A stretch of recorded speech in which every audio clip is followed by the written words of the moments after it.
Okay, and with me today is Big Lundy. We're going to be debating, if you heard on Twitter, the Miss America decision to remove the swimsuit portion of the competition. I think it's complete bullshit, and Lundy has a different opinion. Lundy? Yup, I do. Such is the shock that should come whenever I'm here and we're talking about anything. By the way, you misspelled swimsuit in your title. Whatever. Fuck it. So, I'll fix it in post. It's fine. So they're getting rid of the swimsuit competition. They're also getting rid of the fucking nightgown shit or whatever the fuck. And they're replacing them with them sitting around talking about how they're going to advance their particular social causes if they win. Workhorse is like, it's a beauty pageant, so what the fuck? And I'm like, well, I don't really need a swimsuit or a nightgown competition to be like, hey, they're hot. Also, that's just one fucking point for me. Like, there's a lot of shit that I feel like this isn't really a big deal because, one, I severely doubt that you even watch Miss America. It just doesn't click with me. You don't seem like to be a part of their demographic. And two, they according to the public statement, the person in charge, I forget her fucking name. She's the woman who I think it's Gretchen Carlson. Yeah, Gretchen Carlson. Fucking twat that hasn't been touched by her goddamn husband for fucking 10 years. She was just like, yeah, we're not gonna make it a pageant anymore. We're gonna make it a competition instead. And I'm just like, all right, so they're just changing it. All right, fine. Like, it doesn't bother me at all, but apparently it bothers you. Well, okay, because here's the thing: the competition, pageant, whatever the fuck you want to call it, it's getting close to about 100 years old, and for all that time, it has been a beauty contest, meaning the hottest girl wins. One of the tenets of that is the swimsuit competition. And here's the thing: the women that participate, first off, they didn't just show up and get a shot to be Miss America. They had to win their state first, because it's more of a tournament than anything else. So they win their fucking state. They and then they're the most beautiful girl in the state. Then they go to bullshit, but the Miss America thing. And yeah, every guy has a different definition of hot, but it's basically she's the most beautiful woman in the country. It is a beauty contest. It is not a fucking talent show. No one has given a sauteed rat's ass what the fuck's going on between Miss America's 2 years since the inception of the fucking competition. The idea that we're now going to turn it into a talent show, well, oh, great. To me, this is just more caving to the 300-pound land whale feminist brigade, because they're the ones sitting there going, why ain't I considered beautiful? Well, you're 300 pounds. You don't shave your pits. You smell bad. For Christ's sakes, The Guardian just released that if you put on deodorant, you must be right-wing. That's a real article, by the way. It's weird because I wear deodorant every day, but all right. I do too, and I don't consider myself right-wing. Well, I don't consider myself a feminist, but I'm pretty sure you disagree with that. So I believe in equality, but that's about where it ends. So basically, you've taken what was the most recognizable beauty pageant at, I would say, the world over, and you've now turned it into a half-assed talent show. And yes, the contestants got asked their opinions on things, but that's a big difference than, okay, this woman is ass ugly, but oh, she's researching fucking the cure for cancer, but she's not Miss America. She's not hot. She's not a looker. If it was the smartest woman in America or fucking the Miss Einstein of America or whatever, then you'd have a point. But this whole fucking thing, this whole contest for about 100 years has been, who is the hottest woman in America? That's it. That's end. And one of the things that these women willingly do is walk out on stage in a bikini, and they go, look at me. Ain't I beautiful? I guess That's Right. the end of it. So, I mean, let's the contest was never about who's the smartest woman. It's who's the fucking hottest. So what's the talent portion have to do with who's the hottest? That's the talent port again, but it's one thing. But basically, it was a What's beauty asking their opinion? contest. What's asking the opinions on should have to do with who's the hottest? Something that you've Well, also you made have for to a long have. time. Well, you have to have something to do. You got to justify that god awful runtime of whatever the fuck it is. All And right, you are right on. And you are right on one thing. I don't watch it. If they had a lesbian makeout contest in it, I might watch it. But they don't. So yeah, again. So, like, I'm confused because you're like, oh, the whole thing is about beauty and shit. But, like, I ask you, what does the talent portion have to do? And you're like, well, it's just a thing. And it's like, what? And you're like, well, they don't care about what's happening in their heads. Okay. And I'm like, all right, why are they asking them their opinion on things? They're like, it's just to fill runtime. So, like, these things, basically, there's two things here that basically go against your idea that it's all just about how they look in swimsuits. Okay, would you? And you're just like, fuck those things. Okay, would you honestly stand there and say that the talent portion is the deciding factor in who is Miss America? Because if it is, then we would have a 300-pound land whale by now. Are you sure? It's a beauty contest. No. It doesn't have to be the deciding factor. Well, now it is because they've gotten rid of the beauty part of the fucking contest. No, it's not because they're replacing the beauty part, the fucking well, not even the beauty part, but the swimsuit it's not shit. a beauty contest anymore, a beauty pageant or what the fuck ever. It's a no, they're calling it a competition, which means you have to be both talented, you have to be erudite, you have to be graceful, you have to be able to answer questions on point and be very eloquent about it. But they've eliminated the bikini and the evening gown part. So now they show up in a dirty t-shirt, but they can juggle really well. So guess we have Miss America. Well, they still have to show up professionally. They still have to wear shit that's like not fucking making them look like they don't give a shit about themselves. Well, they had to show up in a fucking the whole fucking thing is now. Because it's also about poise. It's also about grace. It's also about showing that you give a shit, that you can take initiative and shit. That's not it's like if you sit down with a job interview with some woman, you don't give a fuck how hot they are. But if they're sitting down, I do. But well, I mean that's not relevant to how you're hiring them though. Unless the job is specifically about looks, like I don't know, being a stripper. Well, okay, but okay, you just shot yourself in the foot right there. No, I'm not, because I already told you, and you've already conceded that they're changing it from being a pageant into a competition, and so clearly they're saying, well, the beauty part isn't important anymore.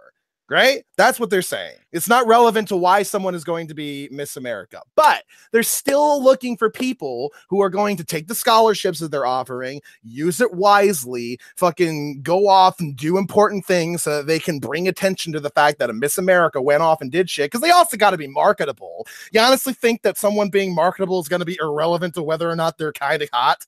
Like, they're still going to do some shit on that.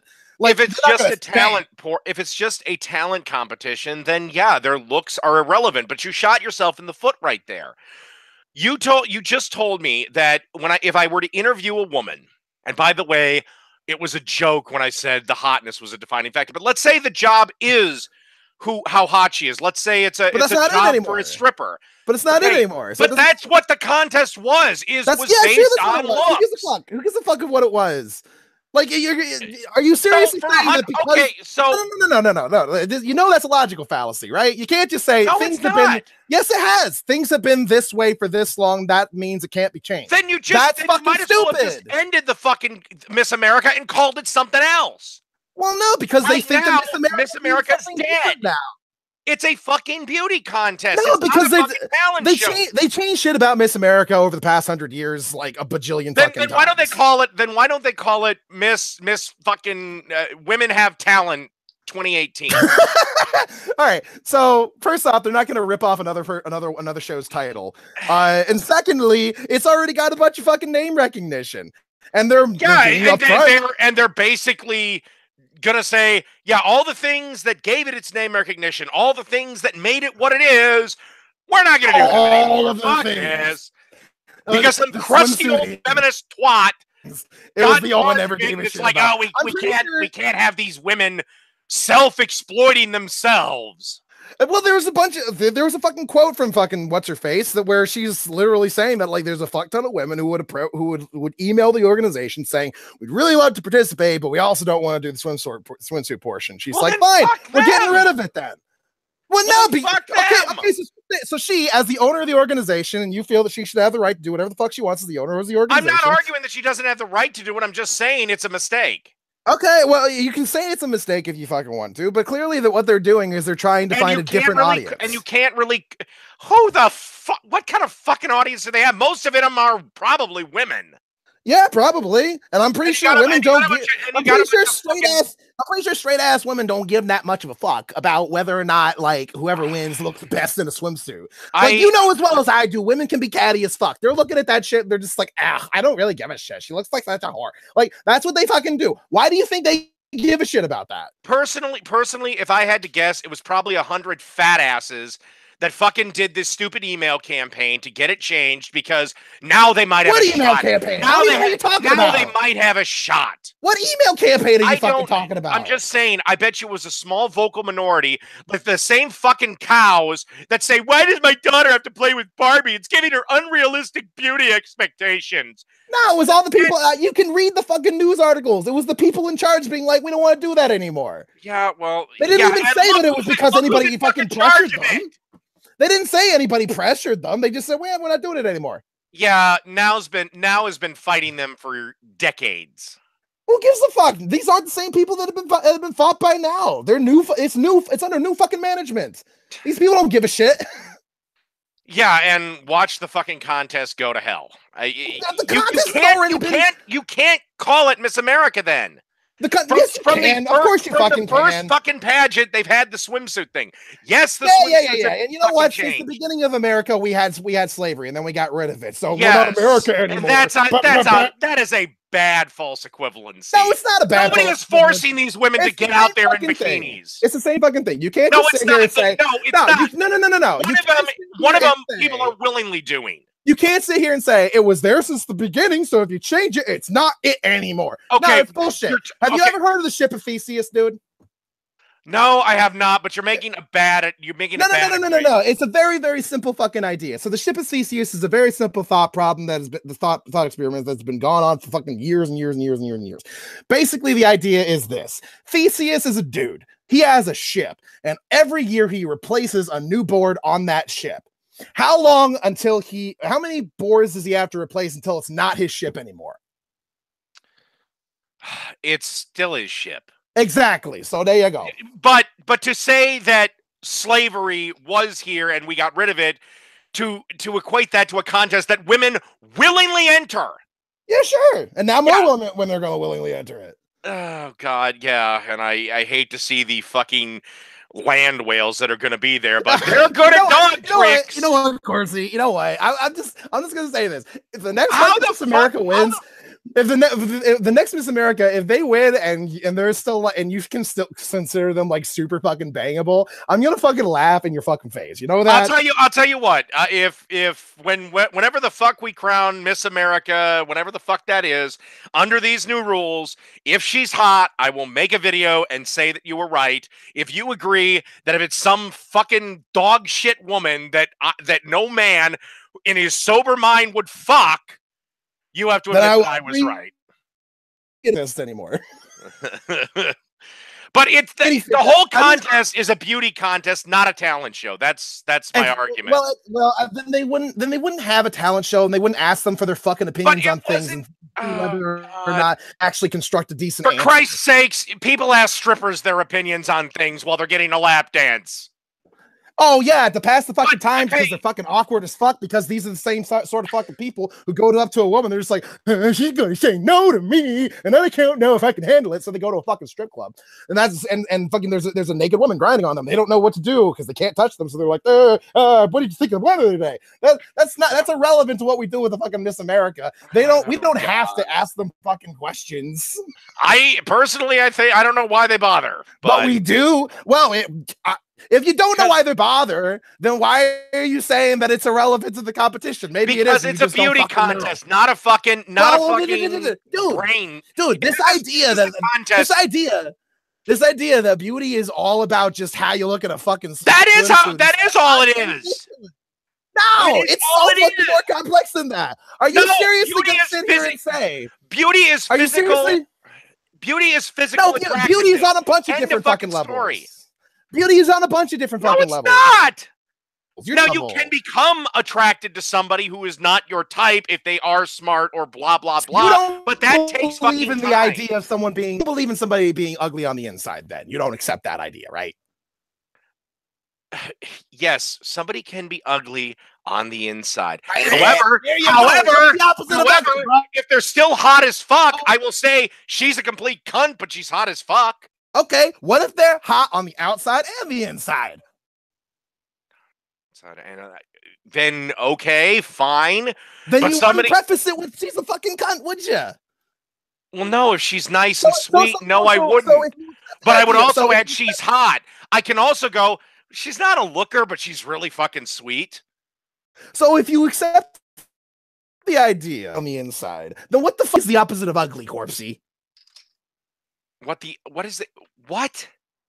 What's the opposite of ugly? Okay, this whole thing started with Miss America is a physical beauty contest. What is on the inside doesn't matter. It's how hot she fucking is. You're making shit up, dude. No, I'm not. Yes, you are. Why would they have these talent portions? Why would they ask them fucking questions? Your response is, I don't know. They shouldn't do it anyway. Well, if you don't know, then you can't fucking say, well, that they aren't relevant because you don't know, self-admittedly. Look, they probably they do the talent portion and blah blah blah but fucking bullshit. But the premise of the contest is who's hot. That's the premise of the contest. Sure, and hotness can be measured in a variety of ways. No, it really can. It's who's hottest on the outside. Okay. Sure. I mean, that's why they have the talent portion. That's why they ask them. God, you are not gonna. Yeah, and somebody could be dog shit on the talent portion and win. Okay, what the fuck is that? Sure. Somebody's talent could be dribbling a goddamn basketball, but if she's got nice tits, she's might be winning. You don't watch the shit. You don't know. Who? I said somebody's talent could be dribbling a fucking basketball, but if she's hot enough. Who? I don't know. Who won who did in the talent? I don't fucking know, but the point is. You're just making shit up, dude. I couldn't tell you who the fuck won any of the fucking. I know, because I don't fucking want. No, I'm not. It's a fucking beauty contest. Oh, you're not making shit up, even though you're explicitly making claims about shit that you have no fucking idea about. Okay, you're telling me that it would be impossible for Miss America to win on looks alone under the old system. I'm not claiming to fucking know because I don't watch shit either. Okay, I'm telling just asking you fucking questions and you have no answer to it. That's the problem. That the talent portion, while it's a portion and yes, it's a factor and blah blah fucking blah, most of the points awarded to a contestant are based on her looks. Based on what? Based on the subjective hotness opinion of whoever the fucking judge. No. I don't know. What are you basing this claim on? Why would you call it a beauty pageant if it's not about beauty? Well, maybe they have a different definition of beauty than you. Did you ever think about that? I think that my definition of beauty is universal in its outward appearance. Universal, because there's such a thing as a universal definition of anything. Well, fucking Christ. Well, you people are the ones that love to use the dictionary for definitions of fucking everything. So the only reason I ever use the dictionary is if somebody is using a definition that I'm entirely unfamiliar with and has nothing to do with any common parlance whatsoever, and I'm like, what are you even talking about? That's the only time I ever go to the fucking dictionary. You can make up definitions for anything that you fucking want, and I don't really care that much so long as we both understand what the fuck we're talking about. Well, I'm just going to end the Miss America thing with it's a beauty contest. It's not a fucking talent show. Getting rid of the swimsuit contest is fucking ridiculous. Also, I would argue it's tradition. Either end it or start a new one. And if it takes over and eclipses and we have this new thing, fine, great. That's the way capitalism works. You wouldn't. Okay. Is that basically your roundup of your points then? Yeah, basically, yes. All right. Because I want to have another fight over the gay gay cake shop. I'm totally up for that, but give me a second. All right. So this is the longest I think we've ever stayed on point, by the way. Oh, probably because we're both like active as fuck. Oh shit, we actually did 20 minutes of this shit. Yeah, so it's a milestone. Right. So my points basically are they already said they're changing it from being a beauty pageant in the future. In the future, anyway, they're calling it a competition. So that point's irrelevant. And arguing from tradition is something that you wouldn't accept in any other fucking avenue because we argue for change and shit all the fucking time. And just because something's been around for a long time doesn't mean it has to fucking stay. That's a fucking logical fallacy. And so basically I don't buy any of your shit. Plus I would like to point out that I'm pretty sure you just made up a whole bunch of shit about how Miss America works without fucking knowing shit. That's how it works because both of us agree that neither one of us watched it yet. Like claims about how it works and like I don't know how you can. So yeah, those are kind of my points. All right, let's move on to a story. I don't know how long you've been following it. I've been following it since its inception. Since its inception, back when it went through the lower courts, and they were like, "Yeah, you can't deny service." No, before it fucking went to court, and my opinion of the matter has not changed. Jack Phillips, the owner of God, what is it, Masterpiece or Majestic, whatever the fuck his bakery is called, he has the right, in my opinion, to do business with whoever he wants.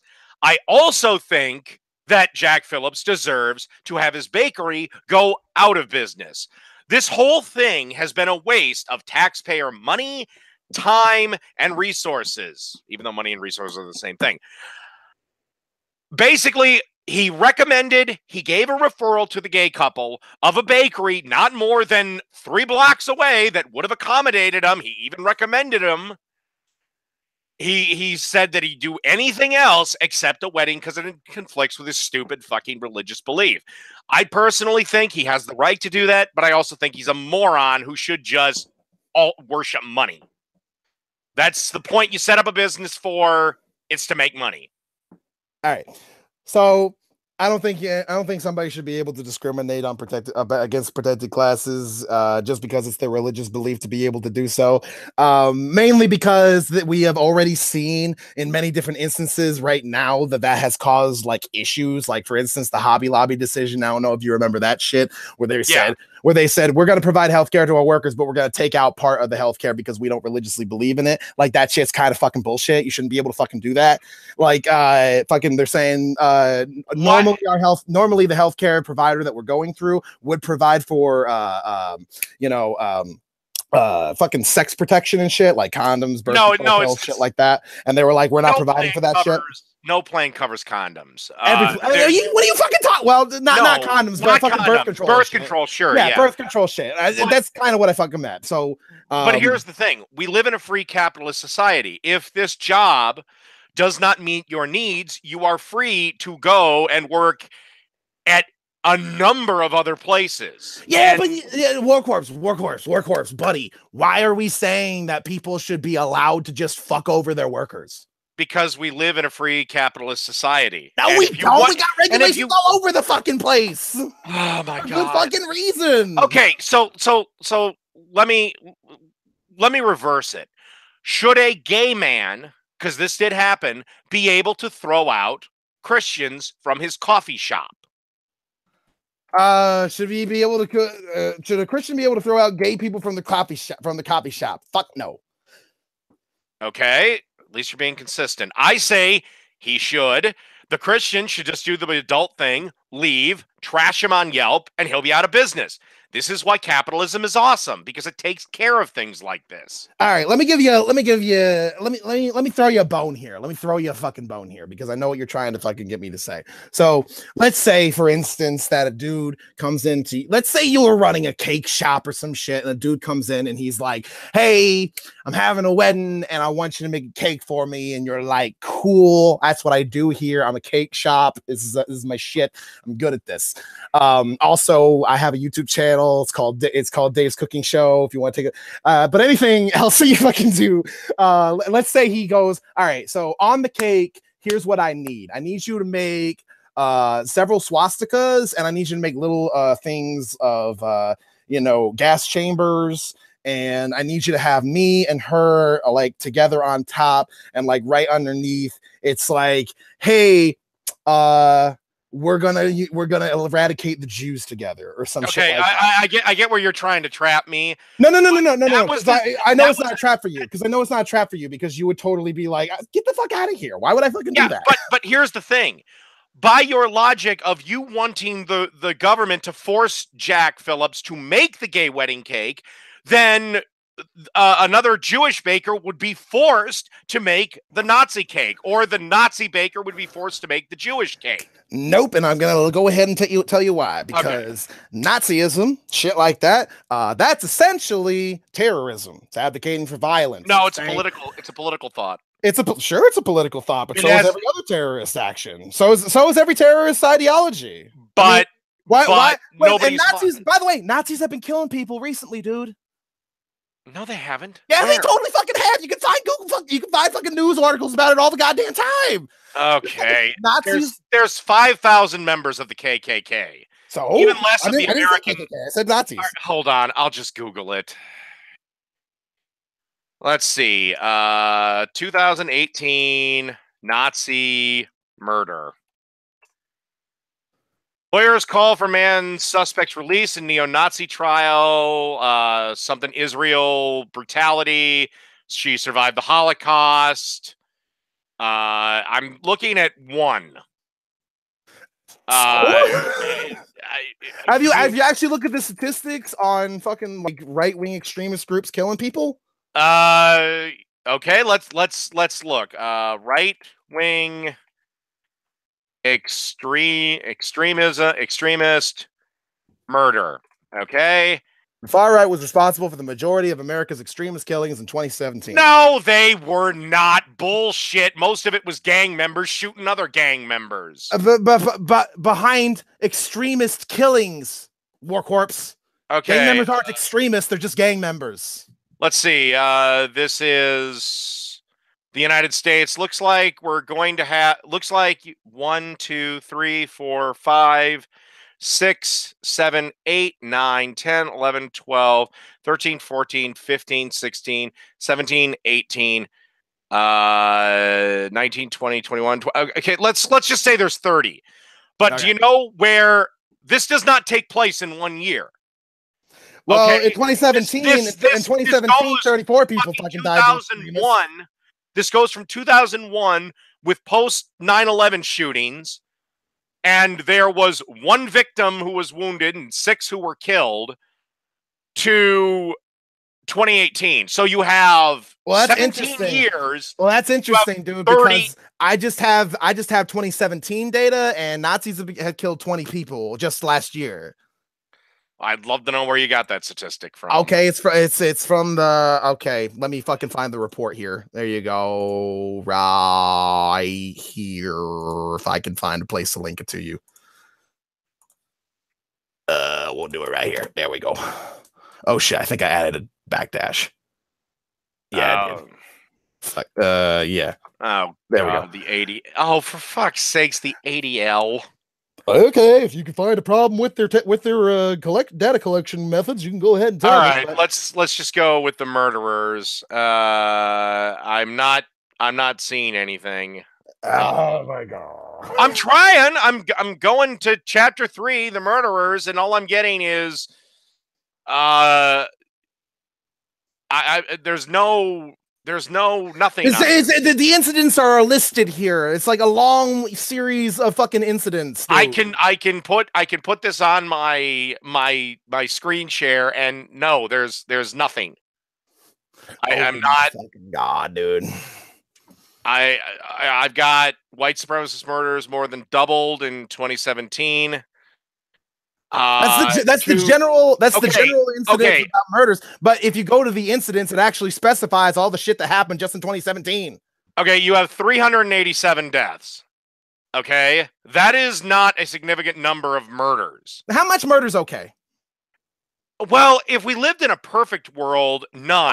Also, let me point but we don't. Let me point something out to you. Also, 26% was. Let me point something out to you. Let me point something out to you. If your argument has always been there's very few Nazis and there's very few KKK members, right? Yeah, about 5,000 for the. So if there's like 300 killings by them, would that not be a kind of an alarming rate for that particular ideology if there's only like a few thousand of them? No, that's a pretty big percentage of them, dude. Okay, then the fact that Jihad Watch whatever the fuck, how many people have Muslim extremists killed in 2017 alone? It's a hell of a lot also more. Over 1 billion of Muslims in the world. Yeah, and 25% of them are extremists. Based on fucking what? That's bullshit. But again, you're also ignoring that left wing accounts for about 100 of these. Do you think there's any such thing as a moderate Nazi? Like, seriously? No, there is no such thing as a moderate Nazi. But 26% of these, by your own thing, are left wing extremists. Yes. But again, here's the real thing. But you also believe that Antifa's a terrorist group, so you would agree with that. Yes, they are. Right? So there you go. Here's the thing that's troubling with this thing. On your own thing, it says right-wing extremism, all movements. Left-wing extremism, anarchists, and black nationalists. So you're taking everyone that could possibly be considered by the ADL right-wing extremism and lumping them in. But you're only picking 2 of the left-wing extremists. If I were to throw in fucking Antifa or all the other left-wing extremists, I'm curious of what that number would be. I'd be curious also, because this probably wouldn't increase that much. But this is not 1 year. This is a period of 9 years, 2008, 2017. Dude, I literally told you, go to the incidents page. That's the one for 2017, and that's when I said it was about 20 of them. Okay. Let's see. There were 34 murders. Yes, and 20 of them were from right-wing extremist groups. And what do you think a right-wing extremist group is? 20 of them were by firearms. Yes, by right-wing extremist groups. They use firearms. Okay, so 34 people. Now, what's the number? Let's just go. Left-wing extremism. 41%. Murder. 41%. Okay, so they're rising. So you got 59% versus 41%. Seems like people are just getting more violent. And only 9, and of your own source, only 9 of the 34 were related to hate. That hate played a role. So you've got 9. 9 for 365 days out of a country of 350 million people. Holy shit. Yes, and as you have already said, there's very few Nazis. So it's, again, like, this isn't really helping you by being like, there's so many people in the United States, because I'm talking about specifically Nazis, and you're like, well, it's very few, but you already got 9 murderers out of 5,000. That's less than 0.001%, somewhere in there. What? Every group's gonna have bad people in it. PETA's probably has a few murderers. All right, would you accept that argument for Antifa? Probably not. What? That? Yeah, I would accept that. Very few of them are capable of killing a fellow human being. But you still call them a terrorist organization. Yeah. So very well, I can go ahead and call the Nazis a terrorist organization, yeah, fine, even if only a few of them. There you go. So basically, you shouldn't be forced to support terrorists. That is my argument against the fucking somebody coming in being like, oh, fucking give me a Nazi wedding cake. That is my argument against that. You shouldn't be forced to support terrorism. That is I don't think that. Okay, let me ask you this. You're at home right now. Okay. Sure. You choose who to let into your home because it's a private residence. Why should your private business be forced to cater to people you do not want to cater for? Why should your private business be forced to cater to people that you don't want to cater for? Because it Yes. protects everybody. Because it protects the people who have. Okay. It protects people who have done nothing in their life to be born to the way that they did. They just are the way they are. They can't help it whatsoever, and not be discriminated against. It protects Okay. them from being disenfranchised of shit. Okay. Like you can go ahead and say like, oh well, they had another cake shop down the street. Well, they that was, did. you know, but that doesn't matter because it's not about that particular situation. It's about the principle. That's why it went to the law. It's about the principle. If it was applied the principle globally. of keeping the Miss America pageant the way it is, that's bullshit. What? Yeah, because your fucking principle, your arguing principle was tradition, which is like fucking that you could use that to argue in favor of slavery. So fuck off, dude. Okay. Then okay, answer me this. You say that a bakery that doesn't want to serve gay people should be forced to serve gay people, and also to the two gentlemen, do you really want a cake made by a guy who does not want to It's make not about the it's not about the individual incidents. but answer me this. Should therefore a business that serves primarily meat, okay, the whole menu is nothing but meat, and a group of vegans or vegetarians walk in and they're like, look, everything on this menu contains meat. Vegans and vegetarians. We put meat in everything. Warcorpse, you didn't listen to what I said. People who can't help who they are, protected classes, vegans and vegetarians, that's a choice that they made. So do you not see how that's not relevant to what I'm talking about? No, I don't. If we're gonna do this, you don't understand the difference between somebody who was born a certain way and someone who made a choice in philosophy later on down the line, being able to force businesses to be able to do things that they didn't. Well, because where's your line? Where is your line in the sand for this? I already told you my line. The protected classes, as has been outlined by the Civil Rights Act, and as has been expanded on since then to include people like the LGBT community. Yeah, and if businesses are smart, they'll cater to them. If they're not, don't worry. Thanks to capitalism, they'll go out of business. What if everybody's a racist? You're not going to, because greed is going to win out. I guarantee wait. If greed will win, then these people would sell to them anyway. So clearly that doesn't make any sense. No, what I'm saying is you're taking that every bakery is going to unite and not make a gay wedding cake. No. Let's just say that we live in a society where everybody's just like, nah, we're not going to sell to gay people. That will never happen. Why not? You're making, because somebody's going to go, you know, I really want the gay wedding cake dollar. Well, if nobody's selling to them in the first place, they wouldn't be able to make any money in the first place, so they would have nothing to trade. Oh my God, you're talking about humans coming together, which is something we suck at.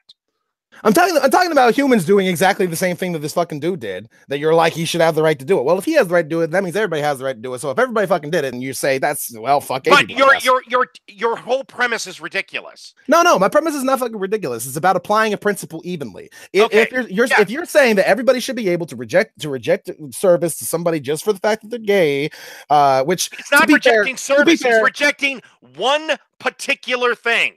Which is a service that he's supposed to provide, usually. Okay, so so he's rejecting service. So basically what you're saying actually, no, he didn't. He just said he would not finish it. Yeah, because he found out what it was about. He'd bake the fucking cake, but he wouldn't. Because he found out what it was about, and he was like, "Nah, I'm not gonna take your money, dude." And they're like, "Oh, come on, you already made it. Give us but why not? Because you're gay, and I don't support that." And they're like, "That's bullshit." Yeah, and they could have went 3 blocks down to a bakery he recommended. Warcorpse, it's not about the individual case, it's about the principle. Okay, so you're saying that a gay person should be forced to bake to serve a Christian. You're fucking right. Okay, that's ridiculous. Why is it ridiculous? Because then the idea of private enterprise, private property has just died. No, it hasn't. What yes, you're saying that any regulations? I could argue that you have to make the Nazi cake. No, because I already gave an argument. I already gave an argument that differentiates Christians and gays and people from fucking Nazis. I already gave you the argument that you can't fucking refute, because in order to refute it, you'd have to say that Antifa is not a terrorist organization, which you already say. But you say since you say that they are, and the Nazis can be argued to be a terrorist organization under the same exact auspices, then you can't actually argue against that. So my principle was you should not be forced to serve terrorists because they're dangerous to society, and it serves the greater good to not do so. You cannot make that argument for gay people and Christians and shit. Well, but actually, I could argue your point because Christianity is a choice. Nobody was born Christian. Sure, Christianity is a choice, but don't hurt nobody.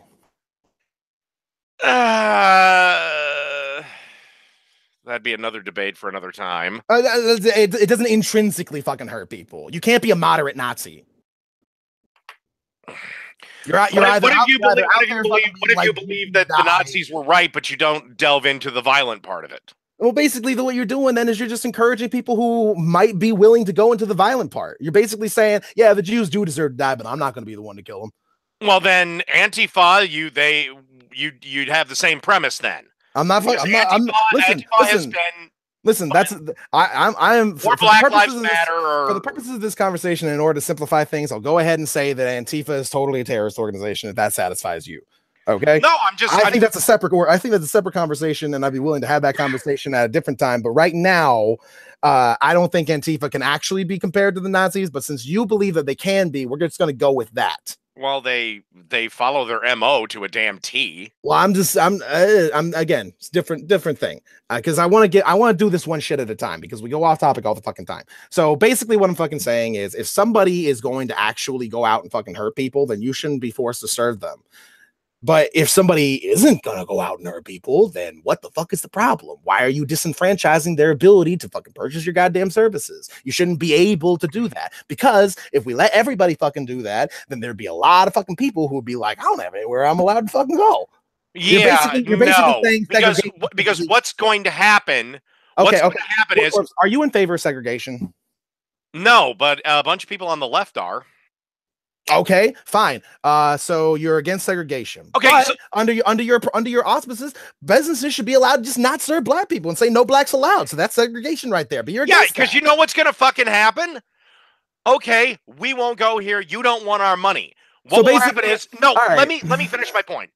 They will go to another restaurant, let's say, which, by the way, restaurants were doing backflips when segregation ended. So you do believe it should be legal to segregate. You just don't agree with the concept, is what you're saying. No, I believe it should be legal to run your business as you see fit. Which includes segregation. Let me finish my point on this, because this is the whole crux of the matter. A bakery doesn't want to bake a gay wedding cake. The gay guys go and give their money to the other bakery, and that bakery will grow and prosper because they're accommodating all customers. The discriminatory bakery will die because they're discriminating against the only thing that does matter in business, and that's money. Right, so that's not going to actually happen. Capitalism fixes problems like this. All right, so that's not actually going to happen. Racist asshole. The free market theory doesn't actually exist, and it's irrelevant. Yes, it does. If you're a racist asshole or a sexist asshole, you are going to be out of business. Sorry, I think you spoke wrong, because I said the free market fairy doesn't exist, and you said yes, it does. No, the free market can actually, it takes care of problems like this. No, it doesn't really. It doesn't really, because if it did, then we wouldn't have had segregation in the first place. So businesses didn't want segregation. Why did they segregate? Because the state told them to. No, the state didn't tell them. Yes, it fucking did. Even if the state fucking told them to, then how come they were still able to keep up business? Because they had to divide their restaurant into two sections. Businesses were so sick of Jim Crow. Hold on a second. Because it was legal to segregate, but it wasn't like if you didn't segregate, you had to segregate. It was illegal not to segregate. That's not fucking true. Yes, it is. Look it up. Oh my God. All right. So basically, they were allowed to segregate, and so they did. No, they had to segregate. Oh, Jesus fucking Christ. Jim Crow was the law of the land. The notion was it's legal for a business to say no blacks allowed. And if a black person goes into a place that says no blacks allowed, then they can be arrested. That was the law as it was. It wasn't if you don't segregate, you're going to jail or shutting your business down. Hold on.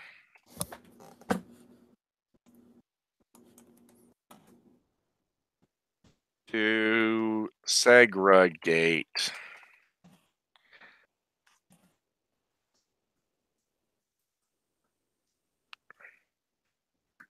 Businesses did not have to be forced to follow Jim Crow laws. Every business and public establishment, restaurants, bus stations, swimming pools, etc., was quite happy to segregate black from whites. The very few who might have considered defying the law and custom segregation were met with incredible social pressure, and if they continued to integrate bombings or other violence. Yeah. This is according to Quora, which is a legal website. All right. Well, fine. Fuck it. So there you go. But it wouldn't matter because, and again, well, if it doesn't matter, why bring it up? Okay. Even if you got back to that, it still wouldn't work today. People's sensibilities have changed. The free market will take care of it. And also, yes, if a business does want to be, do you believe we live in a society that has private enterprises? Yeah. Okay. Where, again, why should a business who does not want to do business with someone be forced to do business with someone? It depends on why they don't want to do business with them. It has to be a legitimate reason. Okay. And do we extend this to, like, this is a bad example because they barely exist anymore, but like a supper club where you have to join it. And the supper club says, well, if you have to be considered for membership, you have to meet X, Y, and Z. And let's say one of the criterion factors is you have to be straight. You have to be a straight white male to join. It depends. Is the supper club only extant because of public resources and infrastructure and shit? Is that the only reason that they can exist? No, let's go a step beyond it, because that's why I'm conflicted with the Boy Scout thing. Let's say that it's completely funded by private money, by the dues the members pay. Then they can do whatever the fuck they want. Okay, but so it's not a necessary service. It's not a necessary service. So, and they're not. And neither they're not is a fucking bakery. And neither is a wedding cake. You can get married without cake. Yeah, food's not a necessary service. All right, cake isn't. Food is, and that counts as food. Okay, so, I'll tell you what. I'll meet you halfway. Do you need to be in a supper club to do anything other than socialize with certain people? Do you need a wedding cake to do anything? Yeah, well, if they want to fucking have a wedding, if they want to have a wedding in the way in which they want to do it, yeah. So cake is a necessary component of. No, it's not. But a lot of people get married. A lot of people get married without fucking cake. It's a necessary component according to a lot of people who have weddings, because that's what they need in a wedding. That's what they say that they need in a wedding, and they determine what makes a wedding to them. Okay. Then they can go to another bakery. Okay. Okay. What do you think's going to happen if, let's say, you won the decision? And by the way, the decision was not close; it was 7-2. Yeah. Let's say you win. Let's say it went your way. Dude, I was expecting that. What with a fucking majority? Fucking. No, it's not a majority conservative on the Supreme Court. I believe there's 5 conservatives and 4 Democrats. Or 5 Republicans, 4 Democrats. I believe that's the makeup. Warcorpse. That's a majority. But the decision was 7-2. Well, I'm just a few of your liberal friends decided with the baker. All right, sure. They're fucked, but they're probably just going based off of the fact that the Hobby Lobby decision was precedent, and they were and that's basically the mandate they were going by. The same thing that justified the Hobby Lobby decision. They were like, well, if we're gonna do that, then we gotta do this, which is fucking stupid. Again, if you but I completely fucking disagree with that in the first fucking place. I don't think it should be something that people should be allowed to do. I don't think you should be able to discriminate against people who are doing nothing illegal. I might. Now, here's where I went bananas on somebody who was denying service to gay people, and that was the Kim Davis debacle that took. Right, because she's a part of a state organization. She is a part of a state organization. She is, her salary, whatever the fuck it was, if it was over $3, it was too much. She's part of a state. The reason I'm conflicted on the Boy Scouts is, yes, it's a club, but they also take public money and get a lot of discounts on public land because they're the Boy Scouts. If you take public money, you can't keep anyone out. Sorry. Yeah, if you benefit from public infrastructure, that's where I was starting to go. Yeah, because but here's the thing: every single business benefits from from public infrastructure. Every single one. You can't you can't build a business without utilizing public infrastructure. What if the business isn't open to the public? There's a lot of them that are not. Did they build it using public infrastructure? They hired a okay, let's say they hire a private construction company. They It's get somewhere down the line that shit's gonna fucking go into the public shit because they still gotta fucking use roads. They still gotta fucking use all the. That's I get the point. I get that, but that's almost a bridge too far for me because that's a bridge. It might seem shaky to you, but the point of the matter is that it's impossible to not use public infrastructure. And since all of our taxes go into supporting many of these businesses, I'll give you the idea that maybe some of them have found a way to exist without using it. And sure, maybe they can do it because they're fucking weird and they were able to do it somehow. But if your business relies on public infrastructure at all in order to fucking exist, then you don't get to just not do what we force the government to do. I still disagree because there is the difference is you have one government to go to. Okay, there is no separate government, despite what sovereign citizen dickheads want to believe. There's no separate government. But if there were separate governments, then we'd be like, sure, these governments can go ahead and there is separate bakeries. There's no. One bakery because first off, like. You're kind of wrong in the idea that there's only one government and you can't go to different governments because there's such things as like state governments and shit. And some states have different laws concerning a variety of different things. You can go to a different state if you want to smoke pot legally, for instance, shit like that. So you're kind of wrong on that. Well, I'm also kind of right, but well, I understand the point. You do have a point. If you move to Colorado, you can legally smoke pot. You can't in Washington State, let's say. You can in my state. But the thing that I'm saying right now is that it's irrelevant if there's multiple, because it's not about the ability to go to a different place and do it. It's about the principle, because if we allow for people to just willy-nilly say you just don't get to shop here because I don't like your face, like that's not something that works, and it's not something that we should allow. If, by the way, these gay people probably contributed to the construction of that bakery. They pay taxes. Do they pay taxes? You don't get bakeries built on taxpayer money. Sure you do. You still you don't. If you use public infrastructure, you don't. If you use public infrastructure, you do. Oh God. Okay, then by your logic, people who ride bikes should not be allowed on the road because they don't pay taxes. Yes, I totally fucking agree with that shit. Good, we agree on something. Get the fucking bikes off the goddamn road. What the fuck are you doing? You're gonna cause fucking accidents. You're gonna kill either yourself or you're gonna cause somebody to swerve and fucking kill somebody else. Yeah, and if you live near a major city or at least a decently sized city, the fucking lanes. You have got the width of a gnat's dick because we had to make all these stupid fucking bike lanes for these assholes to go down, and then they swerve in and out in between cars. I can't tell you how many times I've almost hit these motherfuckers. Well, I'm riding a bike because it's more convenient than a car. Well, fuck you. It's not convenient if you want to fucking inconvenience all of us, because guess what? All you're doing is basically clogging up traffic with more fucking shit. Yeah, and you're not paying for the son of a bitch. I can't ride on the sidewalk because there's a bunch of people walking on it. That's your fucking problem. Yeah. Find a way to get through the sidewalk without fucking hitting anybody, or go fuck yourself.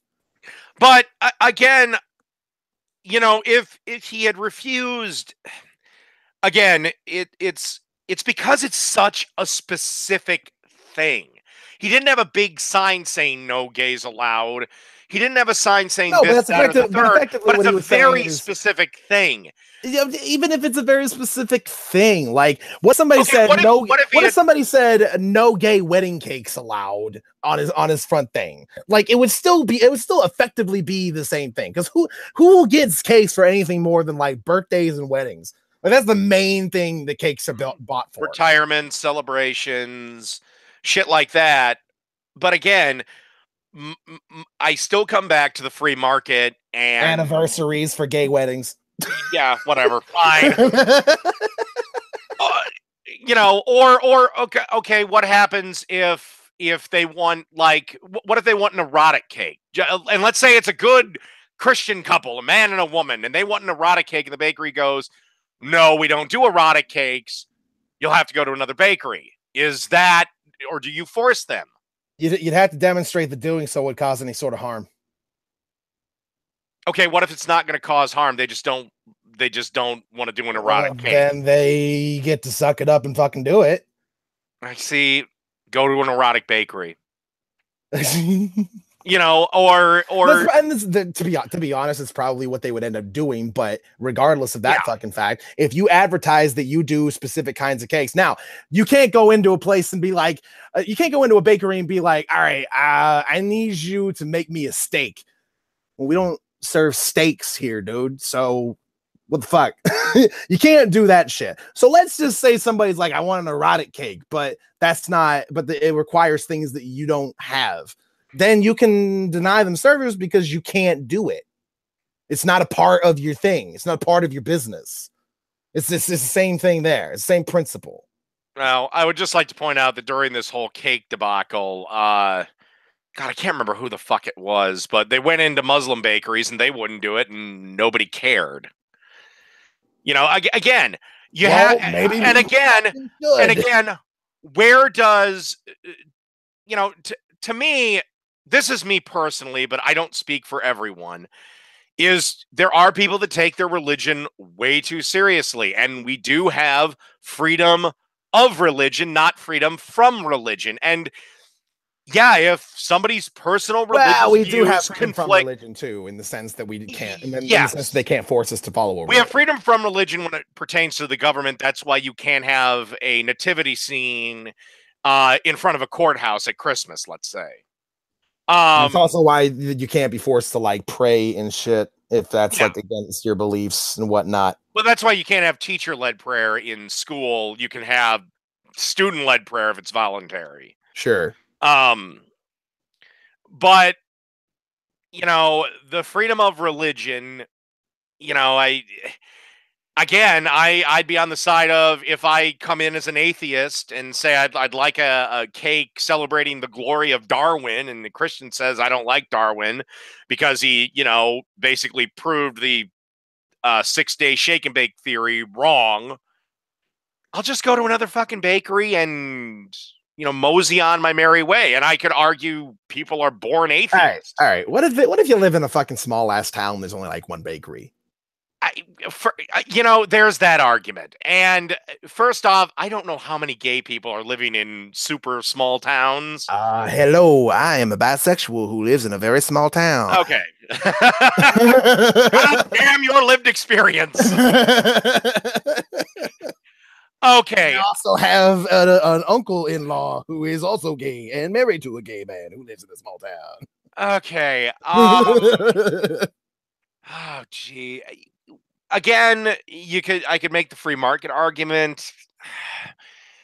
Like, but the thing is, what I'm trying to say is that it doesn't really matter if they have another choice of a place to fucking go, because they shouldn't be discriminated against in the first place. They're not hurting anybody by fucking going around being gay. They're not hurting anybody. And I also maintained and have said several times that the bakery that does do that deserves to go out of business. I think that is the biggest punishment you can give a private enterprise. All right. So effectively, so let's just say we have a thing where we're like, well, also, do you think it was fair for the gay couple to also sue him for like $200,000 for damages? I don't think they were hurt that bad. Not $200,000 bad. I don't know, because like legal fucking costs and shit can be weird. No. I don't deal with that sort of shit. I don't think about fucking. But I think they said it was for mental anguish or some shit. But yeah, it might be just to cover. I mean, he's probably going to lose his business anyway because of the fucking legal fees. I tend not to look too terribly much into that, because that's a whole bunch of financial shit that I don't fucking know about. I know my brother's gone through fucking weird ass fucking financial shit when it comes to his legal problems, because he got a fucking DUI and that became a whole fucking hullabaloo, and he had to fucking spend like $200 an hour on consulting fees and shit and whatever the fucking that. I don't want to fucking deal with it. So I don't know what is a fair amount of shit to say. That I leave that shit up to the fucking lawyers to figure out, even though I'm pretty sure a lot of that shit is based on, this is how much money I want to make out of this or something like that. I don't fucking know. It's not my thing. So I don't know if it was fair or not. You know,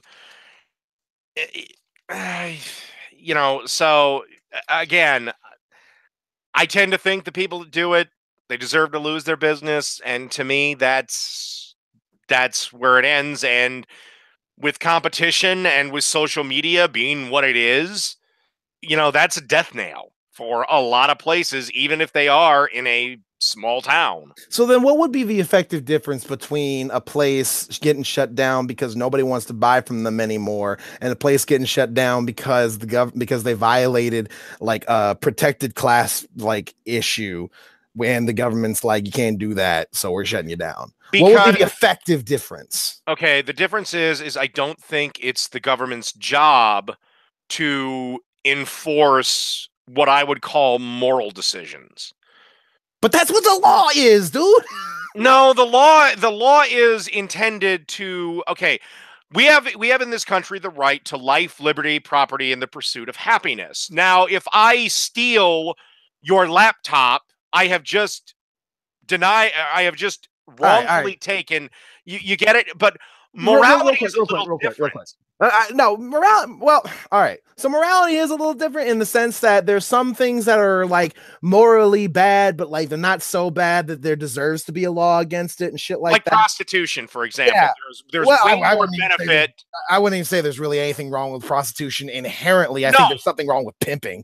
I think that fucking shit can. Well, I think if it's legal, then a lot of the bad stuff associated with I definitely fucking agree. The same shit happened over in New Zealand, the same shit happened in Australia, the same shit happened in a lot of fucking places that decriminalize fucking prostitution. A lot of the bad things like fucking pimps, that shit got taken care of when we decided to say, all right, we're gonna legalize this shit.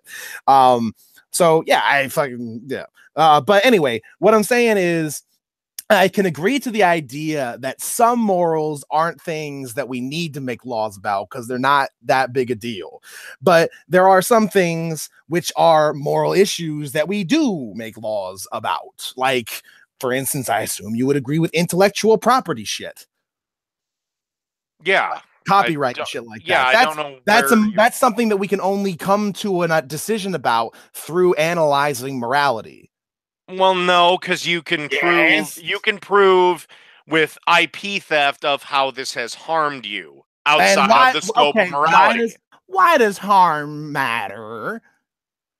Because you're denying someone life, liberty, or property. Which matters because we said it does. Right, because that's our morality. Yeah. These are basic concepts that humans have had ever since we started civilization. Long before. Sure, I fucking agree with you, but there's a lot of fucking moral theory out there that's trying to explain that the fact that we have a lot of fucking values that have been very consistent throughout all the human history is a reason why we should see morality as something that is less subjective and more objective with subjective elements in it. But there's a big difference between stealing and not wanting to bake a gay wedding cake. Yeah, that's what I'm talking about. There are some moral issues that are big deals and some moral issues that aren't so big deals. But the main principle behind not wanting to sell gay wedding cakes is something that could, in theory, be very damaging in reality to a lot of fucking people. But so we just don't do it. I don't see it, not with the free market and not with capitalism. Well, I've given you examples of how that would fucking work. I'm telling you right now. I have a fucking uncle-in-law. He's married to a fucking gay dude. We have like one fucking bakery in this fucking town. If they went there and they're like, "Hey, can we get a gay wedding cake?" and they're like, "Nah, fuck you, get fags," then basically they'd have to like go to a whole nother fucking like city. That had to like fucking drive like 50 fucking minutes to find the next goddamn bakery. Like, fuck that shit. We shouldn't force people to fucking do that shit just because of how they were born. Again, you've got other options. They didn't. Well, here's the other problem is that this is not a case of, you know, I hate that argument because you do have a point of what if it is the only and let's and I'll tell you what, I'll go a step further and let's say it's the grocery store. that does sell food you need to live. Nobody needs sustenance. Nobody gets sustenance from bakery. Maybe yeah, sure. Yeah, okay, unless you're a 400-pound land whale. But let's say it's a grocery store. It's the only fucking grocery store, and they say they don't want gay people in there. Again, God, this is I will say now it's kind of opening up a can of worms, because then you would be denying somebody life and liberty based on nothing. Yup. But and this is why I don't know. This is why, you know, again, I will say the gay cake thing, it did conflict me. That's why I said, you know, he does deserve to lose his business. I still think that but my principle is basically, if it's your own private business, you have the right to do what you want. However, you do have a point that, well, you're kind of providing a public service.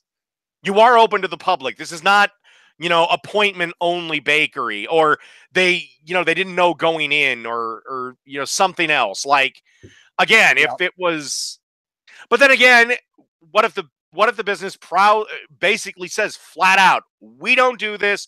Here's a bakery that will, or we'll work with another bakery to get you what you need.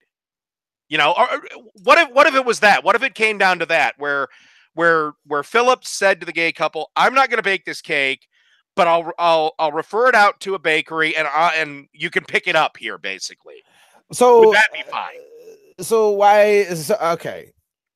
I don't. If I would accept that only if the reason why he couldn't bake the cake is because he just didn't have it. He didn't have the supplies needed to make what they wanted. What if he said no? What I'm saying is they're getting their cake. He still gets to keep his religious convictions, and you know, again, I that would have been the way I would have gone. But well, actually, I would have just made the fucking cake. But I mean, yeah, because that's what you know, a reasonable I want the person money. does. Well, I'm also greedy. I want the fucking money. You know, like, again, you well know that I hate Anita Sarkeesian, but I would cater her event in a heartbeat. You know, I don't doubt that. I'm just all right. So my whole thing is I'm not really in the like mindset to make loopholes for people to deny service to people based on bullshit. I'm not. I don't feel like doing that because I don't agree with them doing it in the first place. So I'm like fundamentally against it. So I'm not going to sit here and be like, well, if they just didn't say that that's why they were doing it, like, that's stupid, because it's still effectively doing the same thing. well, okay. You know, again, do you think that do you think the First Amendment doesn't, you know, should the First Amendment be protected then? You know, the freedom of religion. The First Again, Amendment should be protected, it's of religion, not from religion. I think the First Amendment should be protected, but I do believe that people need to have a better understanding as to exactly what it entails. Because if your speech and expression and shit actually like disenfranchises people, that's a problem. Okay, Here's the thing. Because here's the thing: absolute freedom of speech necessarily supports the status quo and disenfranchises the minority, which includes us as atheists.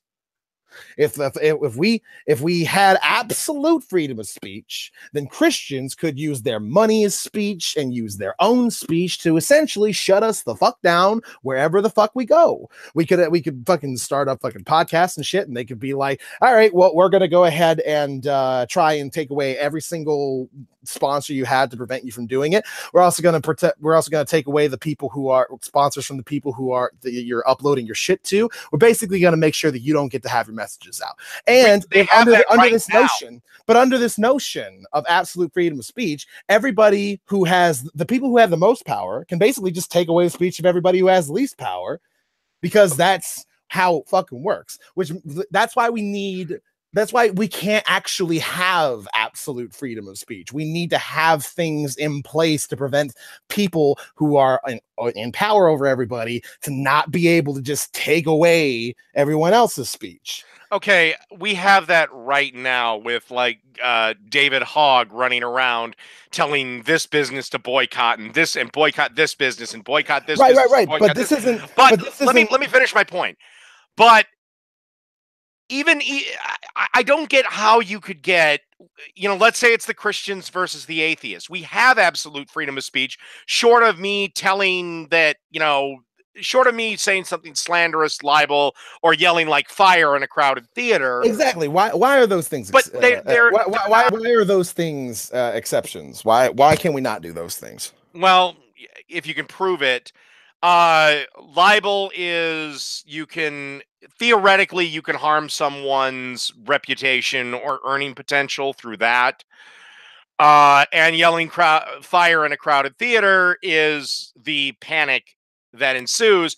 But the thing is, let's say a group of Christians, I have a podcast, and they get all pissed off with my podcast, and they go to Podbean and say, we want him removed, or we're going to, 1 Million Moms does this shit all the time. And I did not get like the entirety of the last like 3 minutes of what you said. I cut the fuck out, and I don't know. Oh, okay. Let's say I've got a podcast on Podbean and it's popular, and a group of Christian gets all pissed off with what I'm saying. You see this with 1 Million Moms all the fucking time, and it doesn't do dick. And they go to Podbean and they go, we want you to remove him from your platform. Podbean's going to go, no, he's bringing in us a bunch of money. We know he's in the minority, but he's got a big enough audience where it's going to work. So then they go to my business. They go to my, hold on. They go to my sponsors and they go, we want you to dump him as a sponsor. Now they, as private enterprises, can choose whether or not to dump me. Some will, some won't. The problem is that there's going to be a whole new crop of sponsors that'll be like, you know what? I like this guy. I will give him my money. That's where the free market takes care of all this shit. So there's a problem with your scenario here, and that's that you already were able to gather a huge audience and become popular and be valuable enough to people that they would stand up for you and not take your podcast off. That is not what I'm referring to. Well, okay. Let me just see. I think your point is that if we have absolute freedom of speech, like atheists will be shut down immediately. That wouldn't be free speech. Free speech. But here's the thing: it would be free speech because they would just be using their speech to do it. If Christians were in charge of everything, let's just say Christians are in charge of absolutely. Okay, how would that? Right? How would they be able to silence my message from getting out legally? They could just basically do all the things that you said that they couldn't do to you because you're too popular on the internet right now. If you're not popular yet, if you're just making like a little podcast and you got like fucking 10 people listening going, hey guys, this is blah, blah, blah, blah, then they can just see that because they can basically just be like, hey, I'm a sponsor of you, so I'd like to get a list of everybody who's using your service. And they're like, okay. So they do that and they find out that there's some atheists who are fucking going on there. And they're like, oh, cool. I'm going to remove my sponsorship from you guys if you don't. That happens right now. Right. That happens right now. But here's the thing, though. There is, what if it kind of requires Christians to be in a little bit more power than they're in right now, because they can't really do that in all instances. And also, again, the free market is going to be, again, if Podbean kicks me off, I'll go to SoundCloud. If they, again, that's why YouTube needs to be busted up, because right now it has a monopoly. I can understand. I understand where you're going with this. What if Christians control, like, let's say, all the major and any and all podcasts, and yes, YouTube has competition through DTube and Dailymotion and blah blah blah. But let's be brutally honest. They're not real competition. The only real competition they have is Pornhub. Let's be honest. And since they don't fucking do porn in the first place, it's not really competition. Well, Pornhub lets you upload non-porn videos, Yeah, so but who the fuck is going to Pornhub for yeah. non-Pornhub Okay, videos? no one. Let's be honest. Well, maybe a nice might like a nice little commentary after you get finished up. Anyway, But um, that's so yeah, that's kind of the point that I'm making. Yeah, they would have to have a little bit more power than they have right now in yeah, order to do stuff like that realistically. But in a sort of absolute free speech manner, if they did have that sort of power, then they'd be able to disenfranchise us legally. I hate to say this, but we kind of have that right now with YouTube. I mean, I know you don't agree with me on. I don't know how many of my opinions you agree with me on, but let's say it's again. I mean, you look at people that just utter different opinions, like PragerU. I can't fucking Well, stand, but what I'm saying about YouTube is that we're just fucking lucky that YouTube doesn't give that much of a shit. If it did, then it could just be like, yeah, fuck all you people. well, outside of the monetization uh horse shit, but All I that shit's automated. People thinking that there's oh some sort of fucking conspiracy at YouTube. oh god, no. They don't have the goddamn fucking We've wherewithal got or they've the got people to four fucking they've got literally four guys working at all of YouTube. I they swear got to God, there's all four that people. stupid fucking like, oh, they're coming after the conservatives. No, they're not. It's not a made fucking system. You know, that's where I kind of go, oh, YouTube. You know, again, does YouTube fuck with certain people? I mean, again, the Logan Paul debacle that kind of showed YouTube is like he mocked a real dead body. This was not fake, unless it was staged. And Yeah, like, and they knew that, and they were like, "That's not cool, Logan." And he's like, "My bad." And then they just let him keep fucking going. yeah, Like that channel would be fucking removed if he didn't have like millions of subscribers. so but yeah, I understand the thought behind it of, yes, well, now we're kind of getting into cap capitalism run amok, and I don't like the idea of, one of the things that drives me nuts is people like, oh, the free market should control everything and everything should be private and the police should be private. It's like, whose laws are they going to enforce? The ones we have on the books or Walmart's? Or the fucking firemen should be private. Oh yeah, that's a good Oh, fucking idea. yeah, that's a great fucking Your idea. house is burning down. You got a guy coming up to you being like, "Yeah, we'll put it out. Here, What do you want to pay swipe us?" swipe your credit card. Oh, it's declined. Fuck you. Oh yeah, Yeah, that's a great fucking idea. yeah, yeah. You No, I actually know about the richest person to ever live? That's exactly the business practice he had. It was back in Rome. Back when oh they didn't have a public fire service. He was the one being like, "Sure, we'll put out everybody's fires for him." yeah, not a problem. Just gotta Denari. just by the way, every time we put out a fire, the prices are completely negotiable. I don't have a set price. Yeah, it's just yeah. I mean, you have to have again, capitalism run amok, and the worst one I've ever heard of is privatizing the roads. I actually counted from my house to my local Target. I went on 10 roads. Imagine the nightmare that would happen if, the roads were privatized and this person gets this portion and this person gets this portion. No, some things have to be, public. And I tend to agree that we should not have monopolies because then things get really fucked up. But again, I tend to think that with very few exceptions, the free market's pretty Basically, what good you're at keeping saying is itself in check. the free market should be as free as is reasonably possible. That reasonable Yeah. that reasonability Now being the internet's kind of fucking this all up because we didn't. It's like, let's be honest. The internet is Amazon, YouTube, Google, and yes, Bing exists, but who let's fuck uses it. yeah, let's be Yeah, brutally honest. the fact of the matter is that like the vast majority of the internet is owned by the same like 10 companies. Yeah, I think like 90, like something like it's some insane number where it's like we got to break these things up. I mean, sorry, but YouTube needs a competitor. It had one competitor that's been dead since 2012, and that was Blip TV.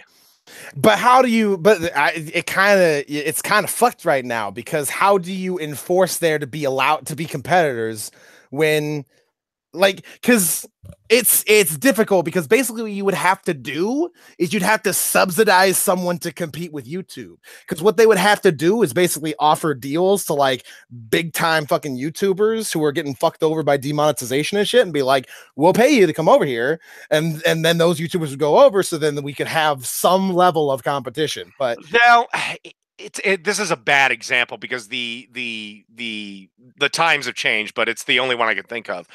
Way back in the birth of television, there was two stations. One was, I believe, NBC or ABC, and the other was PBS. And ABC was about 95% of the viewership. And the government came in and said, okay, you are now three companies. One's CBS, one's NBC, and the other is ABC. They could do that and say, this is YouTube. One's going to be YouTube, the other's going to be You Broadcast, and the other is going to be MeTube, let's say. You could do it like that, but yeah, no big time YouTuber is going to go, unless you, again, and this is where I don't like it, you'd have to divide up the top 100. You'd have to give YouTube 30. you have to basically take away money from YouTube in order to do it. Yeah, you kind of, yeah. And you'd have to take, like, of the top 100 YouTubers, 33 goes to YouTube, 33 goes to the other two, and do it like that, which I don't really like. Yeah, I don't fucking like that idea either. But like this is kind of like we didn't jump on this early enough, and now it's kind of an intractable problem without us basically fucking a lot of things up in order to fix it. Yeah, and I, as much as I enjoy the sentiment and the thought of, well, if all the YouTubers went on strike, they're not gonna fucking do it, because this is kind first of a union I don't think would work for YouTube, because nobody's going to go on strike. But two, even if the top 100 left, YouTube's going to be just fine, because they have all music videos run through YouTube now. They've got how much corporate content. Yeah, I mean, it's not even just that. Even, like, the fact is, like, these people are the big time YouTubers. They're not employed by YouTube. They're independent contractors. Yeah, that's essentially what they are. So what are they actually going on strike about? Yeah, all YouTube is actually doing is just paying them money to bring in advertisers. That's all YouTube is paying them for. And in return, these YouTubers are allowed to use YouTube's bandwidth. Yeah, it's again, I do wish YouTube would make up its mind whether or not it's a publisher or a platform. Like, well, now that it's got fucking YouTube Red, they can be like, well, that's our publishing platform. Yeah. So even though fucking, like, who the fuck uses YouTube Red? No one. To me, it's just kind of like, again, I was kind of like, something's changing, but no, it's gotten to the point where, unless a new site pops up, and that could happen. Well, I will say this: there is like some sort of like light in the tunnel right now, and that's that for like years and years and years and years and years, ever since Google bought YouTube, YouTube has not been able to turn a fucking profit. Oh yeah, that was that. I remember bringing that up a couple of years ago, and I was like, I wonder how long this platform's even going to last, because Google eventually is going to go, why the fuck isn't making us any money? Why are we keeping it going? Yeah. So at some point, Google's gonna do something at some fucking point to like just either they're gonna just delete YouTube, or they're gonna do something. They'll probably delete YouTube and then start up their own service where you have to pay to use it, because I think that's what YouTube Red is. Their attempt to make back the money that they're losing out on YouTube. I'm pretty sure that's what they're doing. Well, yeah, like I said, they've never turned a profit. The adpocalypse, the two of them didn't help them in the least. I mean, now you have creators that are just going out and getting their own sponsorship deals. like podcasters were doing for years and years and years. Again, I don't, quite frankly, I don't see how YouTube can turn a profit, because you have people shooting shit in, like 3280, which is like a gigabyte a second, and it's like your server costs are, or they're going to start saying your videos are on here for 6 months and then they're gone automatically. So you're not going to have these expansive libraries. I mean, they've already shot themselves in the foot by saying, any channel under 1,000 subscribers, you can't monetize unless you're 1,000 subscribers and you get X number of hours a year, which is about 250,000 or 250,000 views. I think I worked it out, or 250,000 minutes. But it's kind of like, yeah, I mean, the guy, who's got, 700 subscribers and he gets 300 views. Yeah, he's dragging in a couple of pennies, but they do add up, I thought that was just but then what's the cost of the bandwidth he's using? Like I said, this is where I think if something doesn't happen where it's a pay to play model, I think you're going to get a thing where it's your videos are going to be deleted after a certain number or a certain time. But the thing is, okay, so the second they do that, someone else is going to pop up and be like, you don't got to do that with us. And then what? So basically, there would have to be some sort of like enforcement that everybody now has to do that in order for this not to just like be basically almost immediately create another monopoly. Or well, actually, if YouTube were to do that, what's going to happen is they're going to be, okay, you can only have, let's say, 200 videos. Okay, but Sony Music, let's say, goes, well, wait a second, bullshit. We put a lot of money and gave you a lot of money, and then they're going to, well, Sony doesn't have to because they have, let's just say, X number of subscribers. But then you've got PewDiePie who's going, he's probably still the biggest thing on the fucking site. But yeah, I mean, you're going to have, again, the double standards that have plagued YouTube for the last couple of years. Somebody else pointed out that the best thing that YouTube could probably do right now is just create an anti-ad block thing. But I don't think that'll do it. I think Google made the ad blocker. Yeah. Well, I think it was an independent thing that then got kind of like sold to Google. Well, YouTube made its biggest fuck up. First off, can I just say Susan Wojcicki has got to go. Also, I'll just say this: it wouldn't be that uncommon for someone who's basically a monopoly to have their fucking companies fight each other. Oh, so. Yeah. I mean, for Christ's sakes, WWE tried to do that when they tried to make WCW a legitimate brand, but they couldn't because of the Spike deal.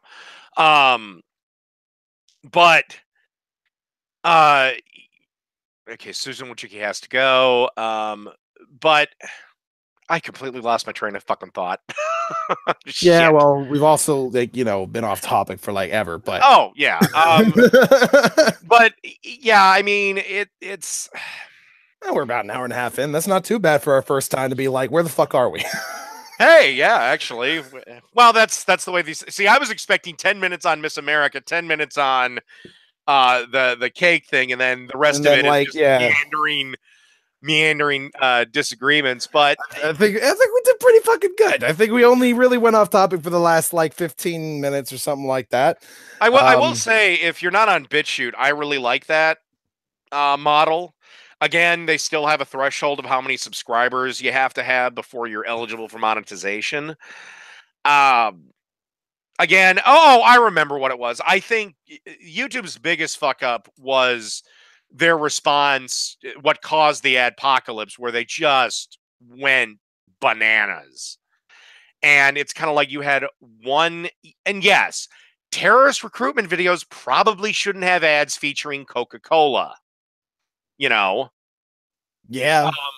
And now it's getting where like anti-gay Christian groups are trolling pro-gay videos by kind of fucking with the keywords. to have their ads play before the video. And my thought is just take their money.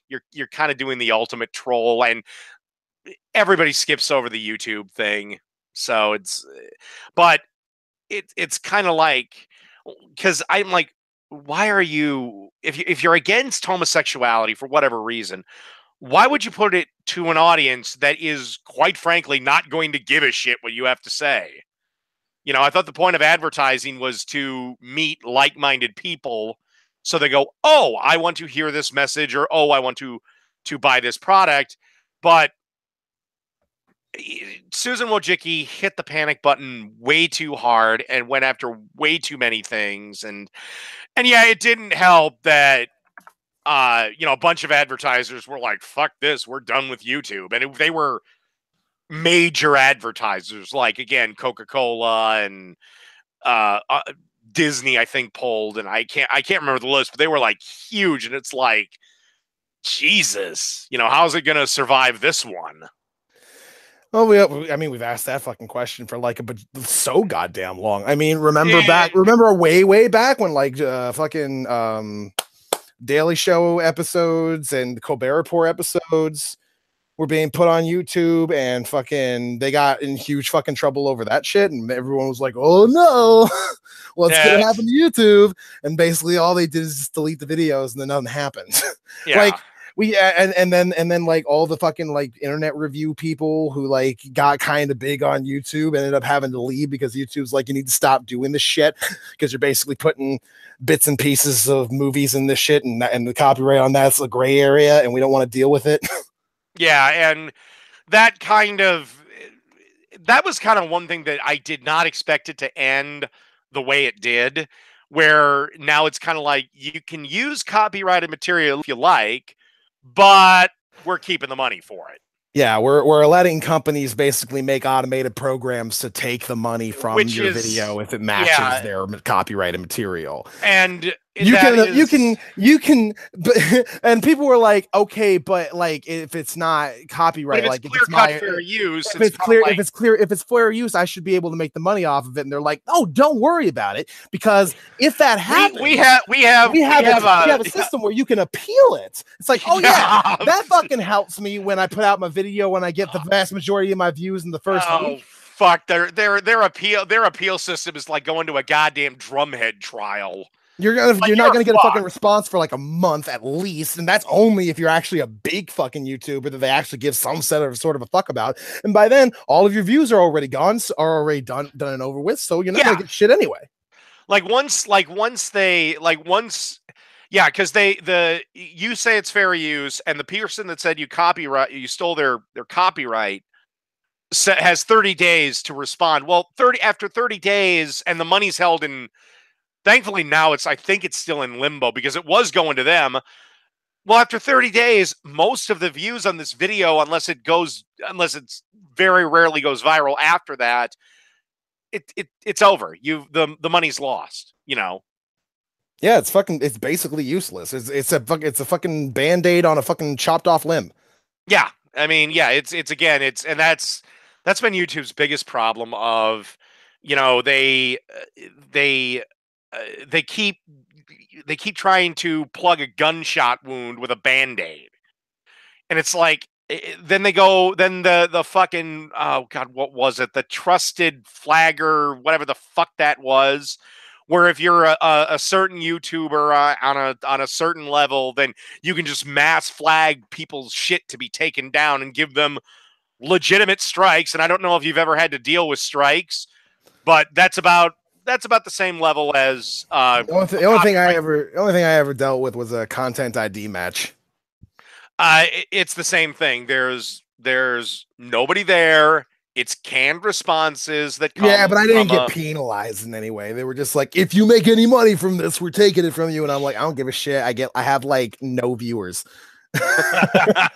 So fucking take a penny, I guess. Yeah, I mean, they've. What's kind of funny is I've lost my monetization on Dave's cooking show, but when I was doing my intro with a particular piece of music, I'm still getting people saying, "Well, we're going to monetize this, but it's going to these people." And it's like, but my channel isn't able to monitor. Okay, fine. So, but alrighty. The only other thing I got is I know you're kind of an MMA fan. Do you know who's coming out of retirement at nearly 50? No, but that old race sounds like a terrible idea. Chuck Liddell. Chuck Liddell, I thought he was done. No, just do your acting career, dude. He was, but the problem is the UFC got bought by another group. Zuffa no longer owns it. Okay, and they had Chuck Liddell basically on a $250,000 a year do nothing job. Okay, he basically, they gave him a job so he doesn't pop up on another promotion. Yeah, they were just like, just don't fight for anybody else, dude. And he's like, he doesn't even have to fight. He doesn't even have to fight. Him just showing up gives credibility. Yeah, true. Basically, the problem is basically his like face and name kind of like belong to them. And this new company said, why the fuck are we paying this guy $250,000 to sit on his ass and twiddle his thumbs? He lost that. He lives in a $3 million home in one of the pricier areas of California. So he needs to get back to fighting, because if he doesn't, then he's gonna fucking lose his house. Yeah, basically. This is and it's like you're morons. Do you not understand? You're not supposed to fucking do that shit. Oh, by the way, did you know that the announcer for like the main event UFC fights, that dude, he's the brother of the dude who fucking, well, half brother of the dude who does the announcements for like the main event fucking boxing matches. You know, let's get ready to rumble. He's like, and that guy gets paid like half as much as his half brother, which is still like, I think, $1 million. Oh yeah, just basically to come out and be like, in this corner we have Blur, and in this corner we have Blur. I want a clean fight, gentlemen, and begin. And then he walks off, and he just made $1 million. Like, are you serious? Yeah, the Buffer brothers, actually, and he makes a decent chunk of change playing poker. He's always at the World Series of Poker too. These motherfuckers, I can't believe they make that kind of money just announcing a fight's gonna start. Yep. Oh my god, it's so. But anyway, I mean, I don't know how Liddell's gonna do anything. I don't know how he's gonna be able to manage anything. Like, he's gonna get his ass kicked if he fucking goes back in there. Look, I don't know how he gets a license. I do not know how he passes the medical exam that you have to pass, because the last time he probably in shape, I guess. But no, I'm talking about concussions, because the last 6 fights he had was pretty vicious knockout losses, especially Rich Franklin, where he didn't know where the fuck he was. That's why you retired in the first fucking place. Like, dude, you're a recognizable name. People know your face. Just do movies. You can do that. Sell your house in California. Move to Nevada, which has much lower taxes. Buy a much smaller house with much lower taxes. You'll probably be fine with on the difference. And yeah, just do movies or open up a gym. He could probably charge. He could make so much money opening up a fucking gym. He could just be like Chuck Liddell's gym, and people will be like, "Holy fuck!"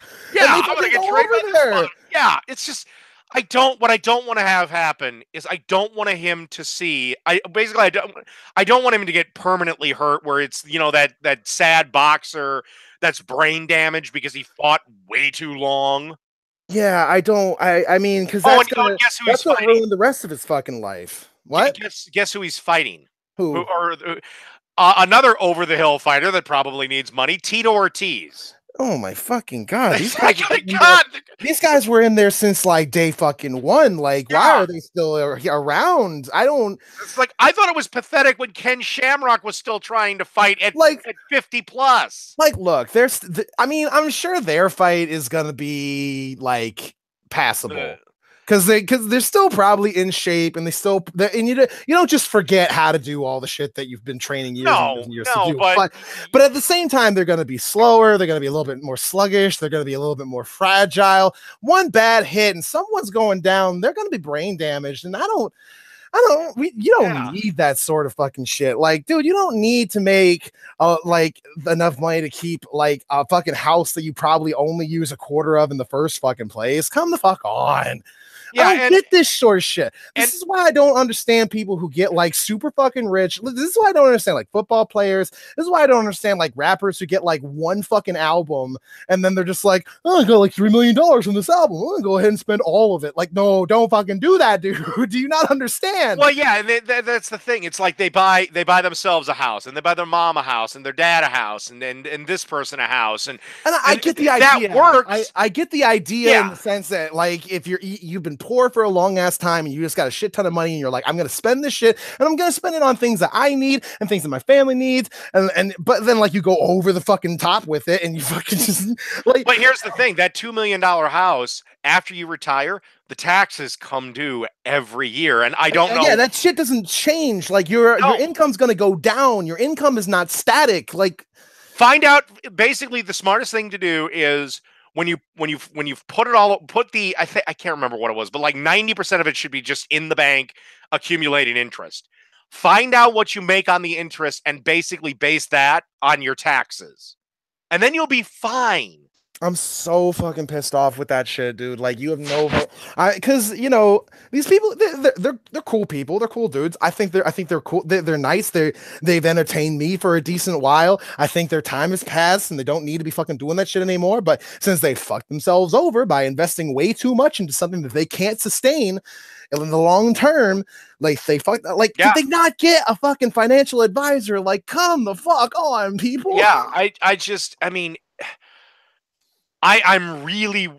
First off, I don't know if he's going to pass the necessary requirements to get a license.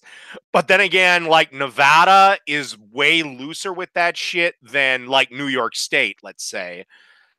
Dana White has said he'll never put him in the UFC. And if he goes to Bellator, how much money is he going to make at fucking Bellator? Not near enough. He's essentially going to be doing the exact same shit against people who are basically exactly as in shape as the people in the UFC right now. And if he keeps his $3 million home, let's even say that he wins the fight. He's going to get, and let's say it's in the UFC, he's going to get maybe $2 million, maybe. How long is that going to last before you're 55 and you're out of money and now you got to drag your carcass back into the ring? Like let's just say that he's got all of his payments down for all that stuff. Let's say that everything's fucking paid off for you. Still got your fucking property tax, dude. You still got all your insurances. Yeah, not to mention water and heat and groceries and all the other ancillary all the other fucking stupid shit that you need to survive. You're still got to fucking spend fucking money. You don't just buy a house, pay it off, and be like, I'm done spending money now. That's not how shit fucking works. Yeah, and that's where it's like lottery winners and professional, like 95% of, you know, a dude who wins $250 million in the lottery, guarantee you he's going to be in bankruptcy court in 5 years. He's gonna fucking spend like all of it, like within a fucking year. And again, he's not gonna invest any of it. He's not gonna put any of it in stocks. He's not gonna put any of it in fucking anything that's gonna give him any sort of fucking return. He's just fucking being like, brr, fucking give me gold and shit. Like fucking. Or he's gonna make really stupid investments like restaurants, you know.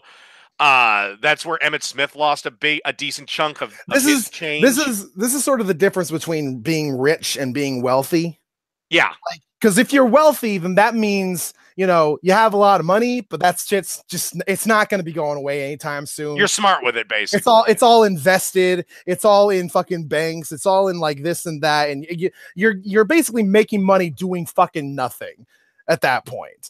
But if you're just rich and you don't invest your money at all, like, which by the way is a super hard thing to do. You have to be pretty fucking stupid to not be able to hold on to $250 million. But then again, these people who fucking win this shit are pretty fucking stupid. So but like, yeah, I mean, and you buy $1 million home, and let's say the property taxes are, I'll just go with 5%. I know it's probably higher, but let's say it's 5% on $1 million home. Your property's valued at $1 million.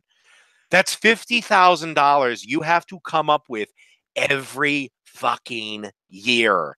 You might want to invest this. And like this, okay. So I get the idea of giving a bunch of money to people who are poor because they do have this sort of need to just immediately spend it when you get it. But like, there's a difference between fantasizing and actually doing it. Yeah. Like I get okay, so like, you know, everybody gets I don't know, like a $250 subsidy from the government for like, I don't know, like we did something wrong with the books, now everybody gets 250. That immediately goes into the fucking economy and it stimulates the economy. I get that. That's a good thing. And it's also a good Yeah, thing like the George Bush thing where he gave every American like $700 or something like that. yeah, I mean, it's not really enough to stimulate the economy to the point that you need to, but well, at least depending on the current economic situation of the day, it depends how much you need to spend. But I get that idea, but like when you get that much fucking money, like what are you spending it on, man? Like I know if I became like rich just out of fucking nowhere, like if I fucking won a lottery and got $250 million, I'd probably live basically how I do now. I just wouldn't work, and then I'd probably just buy a lot of video games. Like that's probably all I would do. Yeah, I mean, I would look for a modest home whose taxes are jack shit every year that I can easily make just on my money sitting in the bank doing nothing. To be fair, I probably would buy my parents a home, but well, even then, buy them a nice, modest home. They don't need an estate. yeah. Well, to be fair, my dad has a fucking estate because he's a fucking business owner. Not that I see any of that shit. But yeah, I mean, it's just, I mean, yeah, it's just, sorry, I mean, I don't know. It's just, it kind of hurts my soul a little bit to hear that sort of shit. Like I don't want these people to basically kill themselves just to be able to maintain a lifestyle that they're used to. Like, yeah, and yeah, and I read that and I'm like, oh my God, somebody, I normally I'm never for this of we have to protect people from themselves. I don't want to see him die in the ring, you know? Yeah, and I don't think that's why fucking Dana White doesn't want him in the fucking ring. He doesn't want him to fucking die in the ring. Yeah, or come out and it's like we have to rush him to the hospital right now. Even if it's a purely economic thing, like even if it's just like, well, if he dies in the ring, that's gonna hurt our ratings a bunch. Like, fine, good enough reason. Fucking stop him. Yes, I mean because I mean he hasn't fought for I think 10 years. He's eyeing a 2019 return. If I remember right, or maybe it's November of this year where he wants to get back in. Dana White said flat out he's not going to put him in the octagon. I don't know because Dana White's having a real problem with creating new stars. You know, they can get John and Jane Q America interested in MMA. Yeah, but you can't. But the problem is, like, they're competing with professional fucking wrestling. And say what you fucking will about how fucking PG the fuck up that shit has gotten. Oh, it's still they just got $1 billion from Fox. Yeah, they're still making like they're still fucking making goddamn bank. They're making like record fucking profits. Yeah, and supposedly, I think it's NBC. This is a rumor, so attach no weight to it. But supposedly NBC is in talks with McMahon. They want to give him $250 million because they want to have WrestleMania on broadcast TV for free. Which would be fucking ridiculous. Like I mean, I'd be cool with that, but I mean, that's kind of their main competition right there is the people who travel all the fuck around the world who get paid way more fucking money than they fucking do to do less dangerous shit than they do. Yeah, like, I mean, and honestly, if Chuck Liddell was like, I'm going to be heading into the WWE, okay, fine. At least they can protect I'd be cool him. Doing that. Fucking Undertaker was older than him when he fucking. Yeah. You can fucking Ric Flair could fucking look, why can't Chuck Liddell, like, I don't know, be an announcer or some shit? Yes, or something. Again, his best like option, a color commentator or something. Move to Nevada or Texas or one of those places with low property taxes. Buy yourself a nice home. It's not going to be a mansion, but a nice one. Open up a gym. Actually, Texas would probably be, just due to the population, be the best option for this. And open up a fucking gym. You could probably charge 10 grand a head because you're Chuck fucking Liddell. You know, do you honestly want probably not 200 grand a head, but probably I'd said 10 grand for the entire thing, like a 2-year course or you could probably you could easily fucking do that. And it's like, and just have it in monthly installments. Like people would be fucking do that shit. And Uh, it's just he's going to go into that ring and it's going to be an embarrassment because how good are you at again? And I know somebody's going to bring up what about Randy Couture? Randy Couture was also an anomaly where and Dan Severn. It's like, did you see Dan Severn's last couple of fights? He was fighting in a fucking VFW at a local event, and he was fighting an 18-year-old kid that had never had a fight. You know, again, and again, Couture's and Severn's styles were completely different. They were way more ground and poundy. yeah, fucking Chuck's a fucking striker, dude. Yeah, he's a striker. You can't maintain that sort of power over 10 years and not fucking using it. Yeah, and again, and it's necessary too, because if you don't strike someone and have them go the fuck down, then you're gonna get fucked, because they're gonna get in close to you and they're gonna grab you and they're gonna start doing shit to your butthole. That's what's gonna happen. Yeah, and again, your glass jaw that he developed is, I hate to say it, but at the end of his career, he had a glass jaw. That does not get better with time. That, in fact, that's actually just going to get worse. And people are going to be aiming for that shit. If you're up against Chuck Liddell and a fucking paycheck's on the line, you know exactly where you're aiming for. Yeah. It's like, all right, I'm going to try and punch the shit out of that jaw. And again, Tito Ortiz, he's over the hill, but the dude can knock motherfuckers out. I mean, he's still fucking like, what is he, like super heavyweight? Tito Ortiz, no, he's a light heavyweight. Oh, is he? Okay. Yeah, maybe he's but Tito Ortiz, it's like, does he even want to fight? Like, yeah. Well, I don't know what his fugging situation is. Well, no, him to be like, I want to do it. That's the thing. I think Tito Ortiz does own like an MMA apparel company that pays. Oh, he actually fucking invested his fucking money. Like, yeah. So it's person. like, why would he come out of retirement to potentially damage himself? And he's about the same age. I think he's a little younger than Liddell, but he's up. It's probably some sort of like pride thing. It's like, I want to show that I still got it, because I'm a rich. Well, he's never beaten Liddell, and this is probably his best shot. Yeah, so probably a pride thing. If he were to do it, since it's not confirmed it's gonna happen yet, then he's actually he's way younger than I thought. He was really, because he's like 43. A day one fighter. Yeah, he's only 43. When the fuck did he start? When he was like fucking 15? I don't know, but yeah. Jesus Christ. All right. I did want to actually bring up one thing as well. I know you're probably not a huge fan of John Oliver, but did you see the fucking segment about rehabilitation centers that he put out? No, I didn't. Oh my fucking God. So as somebody who worked at a rehabilitation center, that segment was like a fucking godsend. Like, people are actually starting to look into it now. Basically, what he pointed out is that there is no regulations for rehab centers like across America. Like, in many states, you can just open one up. You can have like zero credentials, no medical professional training whatsoever, no business training. You're just like, yeah, I'm just gonna open up a rehab center. Like, you can just do that in several different states. And like, in no state do they enforce any sort of like care program. Basically, you could just do whatever the fuck you want when they get there and be like, yeah, this has therapeutic effects, probably. Like, that's basically what everyone's just allowed to do. And that's what they do. Like, he went over a bunch of shit that like some of the high-end people do, which is like equine therapy, where they just go out and pet a fucking horse. Like, that's supposed to fucking do anything. Oh God. Yeah. Pet a horse and cure your heroin addiction. And basically, I'm pretty sure the reason they do that sort of thing is because it saves them a lot of fucking money on like medicine and shit. Because they're not forced to give people like methadone and shit. All the things that like the medical community is like, yes, this helps actually with addiction. They're not forced to do that. And I know the place that I went to, they offered methadone for the first like week. But after that, cold turkey, dude. Figure it out.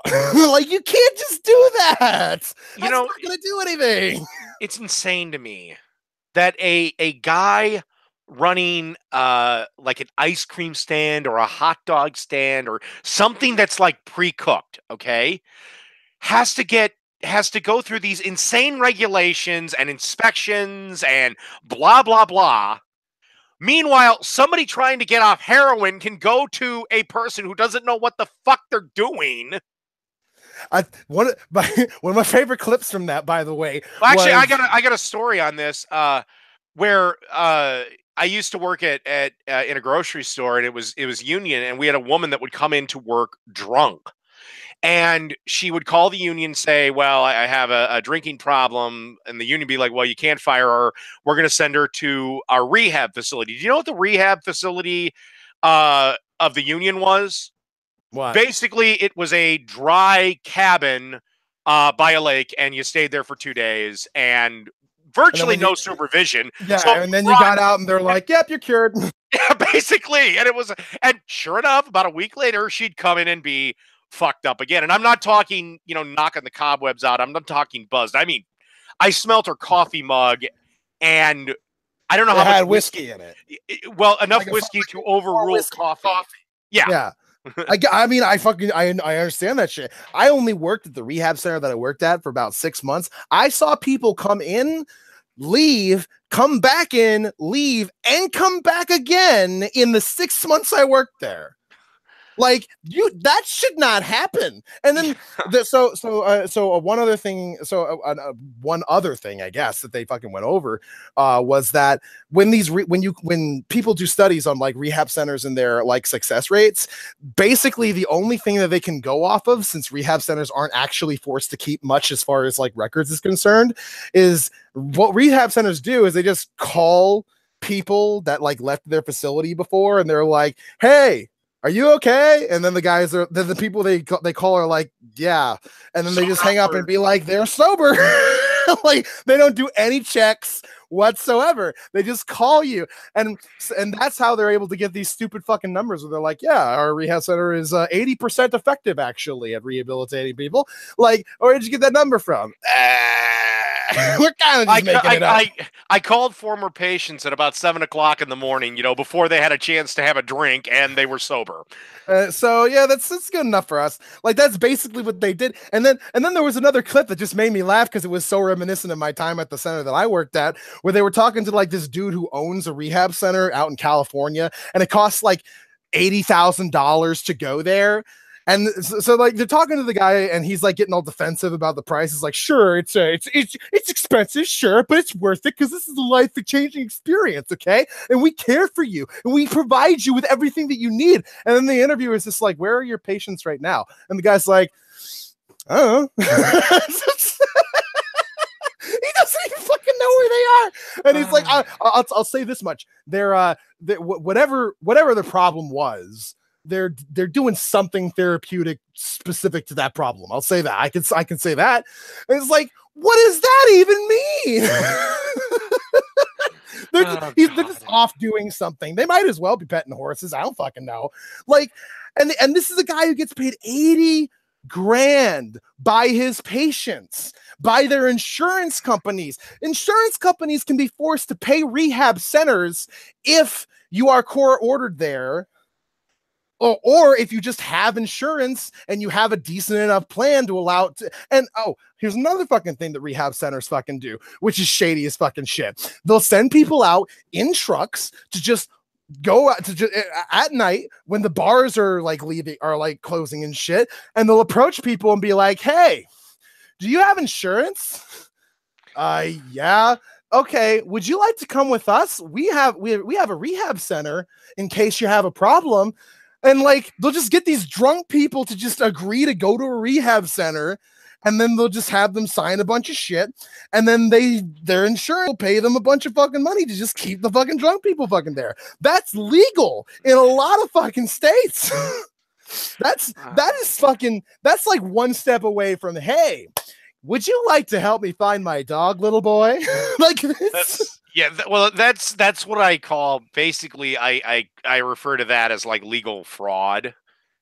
It's legal, but give me a break. It's goddamn fraud. you know. It's so fucked up. Like the fact that they're just allowed to do that. And again, like I worked at a fucking rehab center. I've seen a lot of the shit that they do. Here is the treatment plan at my rehab center.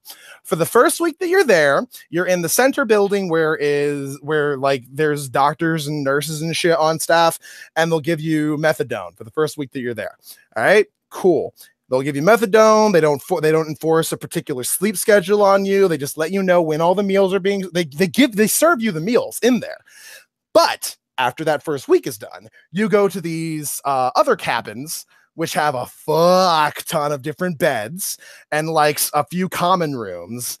And your treatment from then on consists of you wake up at 6 o'clock in the morning, forcibly. You're woken up by that was one of my jobs, is to basically go around to a bunch of people who have been on methadone for a week and now don't have access to either that or the drugs of their choice, and be like, hey guys, it's 6 o'clock in the morning. It's time to wake up. That was my fucking job. Imagine that shit. Fucking some half-naked fucking just only in their tighty whities coming up to me being like, why the fuck are you waking me up at this time in the morning? And I'm like, holy shit, you are jacked. Because you've been in prison, haven't you? Yeah. All right. Well, that was part of my job. So their treatment would be to be woken up at 6 in the morning. They would go have breakfast.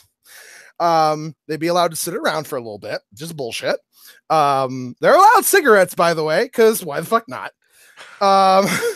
They can only smoke them in designated areas, though, so they are controlling them somewhat in that case. And then they basically have to just go into big old rooms where a dude goes, all right, guys, so I used to be an addict, and these are the problems I have, and you guys should talk about your problems, too. And then they have a sharing circle for about 2 hours, and you have to sit there and just share, I guess.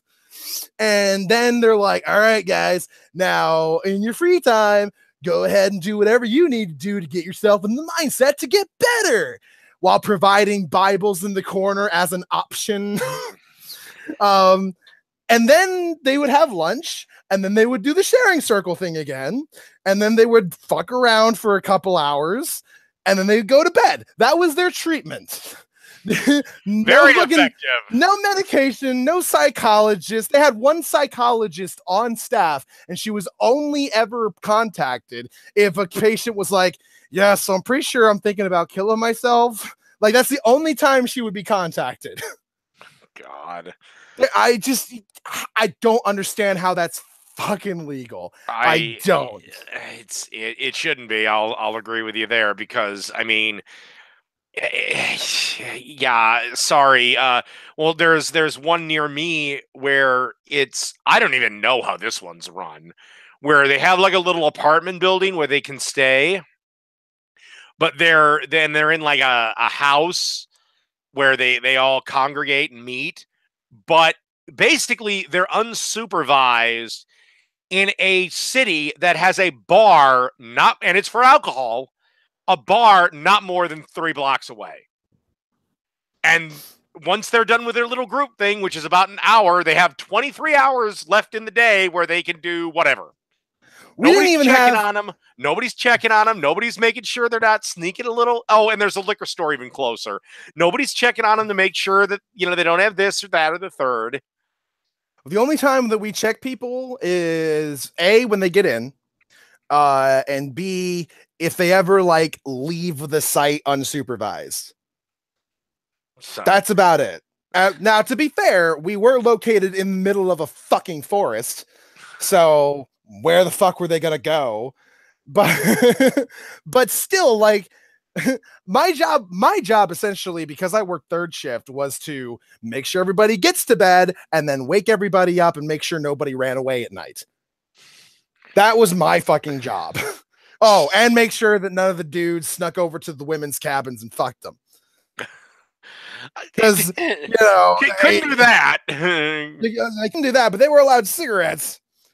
Because this is the thing that fucks me up. They're like, okay, so why can't they fuck? And the fucking supervisor I had was like, okay, so the main reason that they can't do that is because, at least as far as the philosophy of the company is concerned, if they have sex while they're recovering, then they'll just use the sex as a crutch. And so they'll become codependent on each other. And then when As they long as they're leave, not, as long as they're not fucking doing the drug, what the hell do you care? well, they're like, okay, so if they leave while and they don't stay together, then that codependency is gone, and then they'll seek to fill that void again, and then they'll just go back to their drug of choice. And it's like, okay, so if that's the case, why are they allowed to smoke cigarettes? Yeah. Well, cigarettes are affordable, and No, you know, they're not. they can just get those wherever. It's like they're expensive as shit. Like, it's cheap You can where get we are. beer. You can get beer wherever. That line of that logic. Yeah, we didn't even have like a fucking halfway center or anything. We didn't have a sober house. We didn't have shit. We kept them for a fucking month, had them spend 3 weeks doing sharing circles and smoking cigarettes and being pissed off all the fucking time, and then we just let them go. Like, why do you think that's gonna do anything? It's yeah. I oh god, it's bizarre. And that's a more regulated place, by the way, because at least we followed HIPAA, where we kept like confidential shit. And yeah, like at least we had that shit. But a lot of places don't even have that, especially in like California and Florida and shit. Well, I mean, I'm sorry, but when you have one run by an evangelical church, it's kind of like these people even like. And again, it's a medical facility. Sorry, you should be under the same restrictions and regulations that every doctor's office and hospital is under. I guess it's not a medical facility because now you don't need a fucking medical license to open one. Which is insane to me because, yeah, I mean, somebody sobering up, well, actually, that could be deadly too. But generally, somebody sobering up from alcohol, you're not going to have much in the way of, holy shit, we need, but heroin or like meth, yeah, you could actually have someone have a heart attack and you don't have the proper equipment or training to save their life. Yeah, I'm sitting there in my fucking little office that I'm supposed to fucking sit in because it has eyes on both exits of the fucking building, and I have somebody coming up to me, like holding their chest, going, my heart's beating like really really fast, and I don't know what to do. I think I'm having a heart attack, and I'm like, oh shit, I have to call the doctor real quick. And it's like, yeah, you can escort him down to the central building. It's like, well, I think he says he's having a heart attack right now. It's probably nothing. Can we take this a little seriously, please? Yeah, it's just just call us to come up there if he actually passes out. Okay. Fine. Because now you've got 9 minutes before brain death. So great job. Well, that's the only time that we're allowed to actually call. I think they had it as a code blue when someone like actually like falls down and can't get back up and they're just like on the ground going. That's when we're allowed to call a code blue. Like and that's when the doctors will actually come up. It's like, well, I hope you're fucking good at this. Jesus. Alrighty. I think we've gone on long enough, about 2 hours. Yep. Even though about only an hour and a quarter, that was us actually arguing about anything, I'm pretty sure. But whatever. Well, we spent a half an hour on the many reasons why Chuck Liddell. By the way, I did check. Tito Ortiz was in longer than Chuck Liddell, and he's far my younger. mind is blown and my reality has changed. I don't know. I don't understand anything anymore. And they're not going to be in the UFC. Do you know who's going to do it? Who? Apparently, and this is not a great fight promoter because he's done some rather shady things in the past. It's going to be under Oscar De La Hoya's fight brand, which is even odder. He's never promoted MMA. He's always promoted boxing, which is entirely different. I don't know. Like, I don't know the details on that, but doesn't MMA require different like licensing than boxing? Yeah, because here's the thing. This is the fucked up thing about boxing. Boxing is like, if me and you were boxers, we would literally be our own companies. MMA kind of works in we sign a contract with the UFC and we only fight in the UFC. Yeah, it's like the WWF. Boxers are we want to fight each other for money, but all of the thing, like the ring, the crew, the this, the that, the promotion, all of that comes out of our pockets, and then we will split there's I'm not entirely sure of how boxing is, but like the WBO, I'm the pretty sure. I'm pretty WBA. sure most of boxing is supplemented by betting money. I'm pretty Yeah, sure. but like the WBO and WBA, they don't have any fighters that fight exclusively for the WBO or the WBA or the IB, whatever the fuck. You know, so it's yeah, I don't get how this is going to. And again, I don't know what. I mean, if he has to get a CAT scan to get a fight license, which I'm with all the concussion talk now would not shock me. I mean, that thing's going to be lit up like a fucking Christmas tree. So I don't get this is and yeah, and De La Hoya has been accused of putting fighters in the ring that maybe shouldn't have been there. You know, they're either too old or like it's a mismatch. You know, like you take somebody, even like if Mike Tyson comes out of retirement, but he fights a kid who's never had a professional fight, more often than not, due to experience, Tyson is going to win. You know, Mm-hmm. like that was the thing with Dan Severn. Like he was fighting, but he was fighting kids on their first or second fight. It's like just on experience alone, he's going to be able to take him down and tap him out. So I don't, he's not fighting competition, you know. But yeah, I got a bad feeling if it does happen. I couldn't find anything on Tito Ortiz's outside, but I swear to God, he owns a company that is actually successful. So it's like there's no incentive for him to come out of it, you know. But yeah, it'll be interesting to see if it happens. But again, I don't get where I mean, if they're thinking they're going to cash in on like the McGregor Mayweather thing, that is not going to happen. You know, Yeah, I'm just kind of worried about that whole fucking deal. I don't, yeah, the whole thing sounds shady as fuck to me, and I feel like someone's gonna get hurt like really bad. oh yeah, I do too. And again, MMA is a completely different. It's I think it's under a completely different licensing criteria because the gloves are only 5 ounces. They're there to protect your hands, not the fighter's head. I Yeah, just well, to be fair, it's not like the boxing gloves protect the fighters' heads all that well either. uh, But they're also only allowed to punch, so that helps. yeah. It's just I kind of foresee this going very badly for again I wrote about it. I don't want to see my favorite fighter. I'd like to see him, but I don't. It's like the Undertaker. Yeah. Yeah, I enjoy to watch him wrestle, but at one point I don't like Ric Flair. I watched his last match in TNA. It wasn't Wait, bad. It he's was still sad. well. No, Ric Flair. The thing about professional wrestling for me is that since I know it's a performance, I think people can go longer than they would if there was an actual like fight thing. Oh But no, he could go like the Ric Flair that was at WrestleMania at Shawn Michaels where he retired. That Flair could still put on a passable match. The Flair in TNA when he wrestled a couple of years later couldn't even put on a passable match. Like he had trouble getting up. He had to use the ropes to get up. I couldn't really take bumps. It was just he was a broken down wreck that shouldn't have been in the ring. Your time was over. yeah, I mean, to be fair, Ric Flair's fights were always comedy matches anyway. But at the same time, like it still requires a little bit of wherewithal to be able to keep it going for more than a minute. Yeah. So, but yeah, like I said, it's the last thing I want to hear is Chuck Liddell's rushed to a hospital and he's in a freaking coma because MMA fights can end a lot more violently than boxing matches. Oh yeah, in the like earliest days, I'm pretty sure a couple people died. I Dana White has said there's never been a death in the UFC. My research into it has said there was only 2. The first one was at a sanctioned event, and the doctor who gave the pre-fight checkup fucked up and missed a bleed in the guy's head. So I would say that was on the doctor.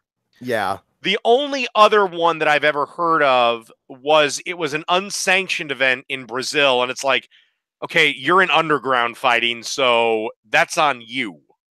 Yeah. Plus, it probably happens a lot more often in underground fighting since it's more unregulated. Yeah, I mean, if it's not a sanctioned event, it's not. It's essentially it's illegal if it's not sanctioned. Yeah. Again, I don't know but I'm sure Brazil doesn't have isn't like America when it comes to unsanctioned boxing Oh, or MMA. there's a lot of shit Brazil's not like America in. Yeah. Fucking, I went to Brazil once when I was like 14, and that was quite an experience. Like, I mean, it was great for the most part, but like whenever it was nighttime, my brother and my uncle Rick was the guy who took us because like he was rich and he had a business trip there, and he's like, "You guys want to come?" And we're like, "Fuck yeah!"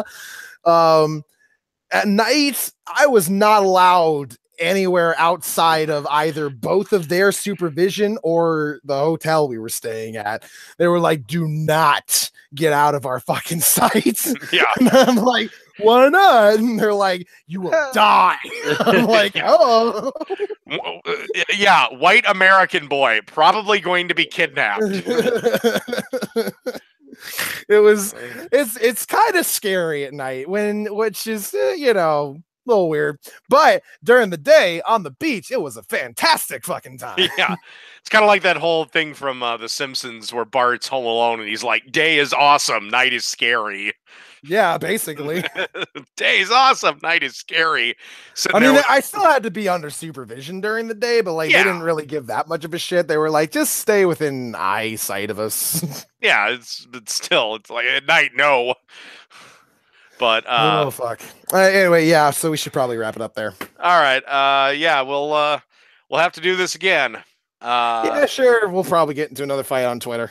Probably, yeah. Basically, if I know our fight on Twitter is going more than 5 minutes, like, all right, it'll be entertaining. I'll send you I'll email you the link to this so you can download it and put it on your channel. Cool. All right, so yeah, I'll talk to you later. All right, later, dude. Later.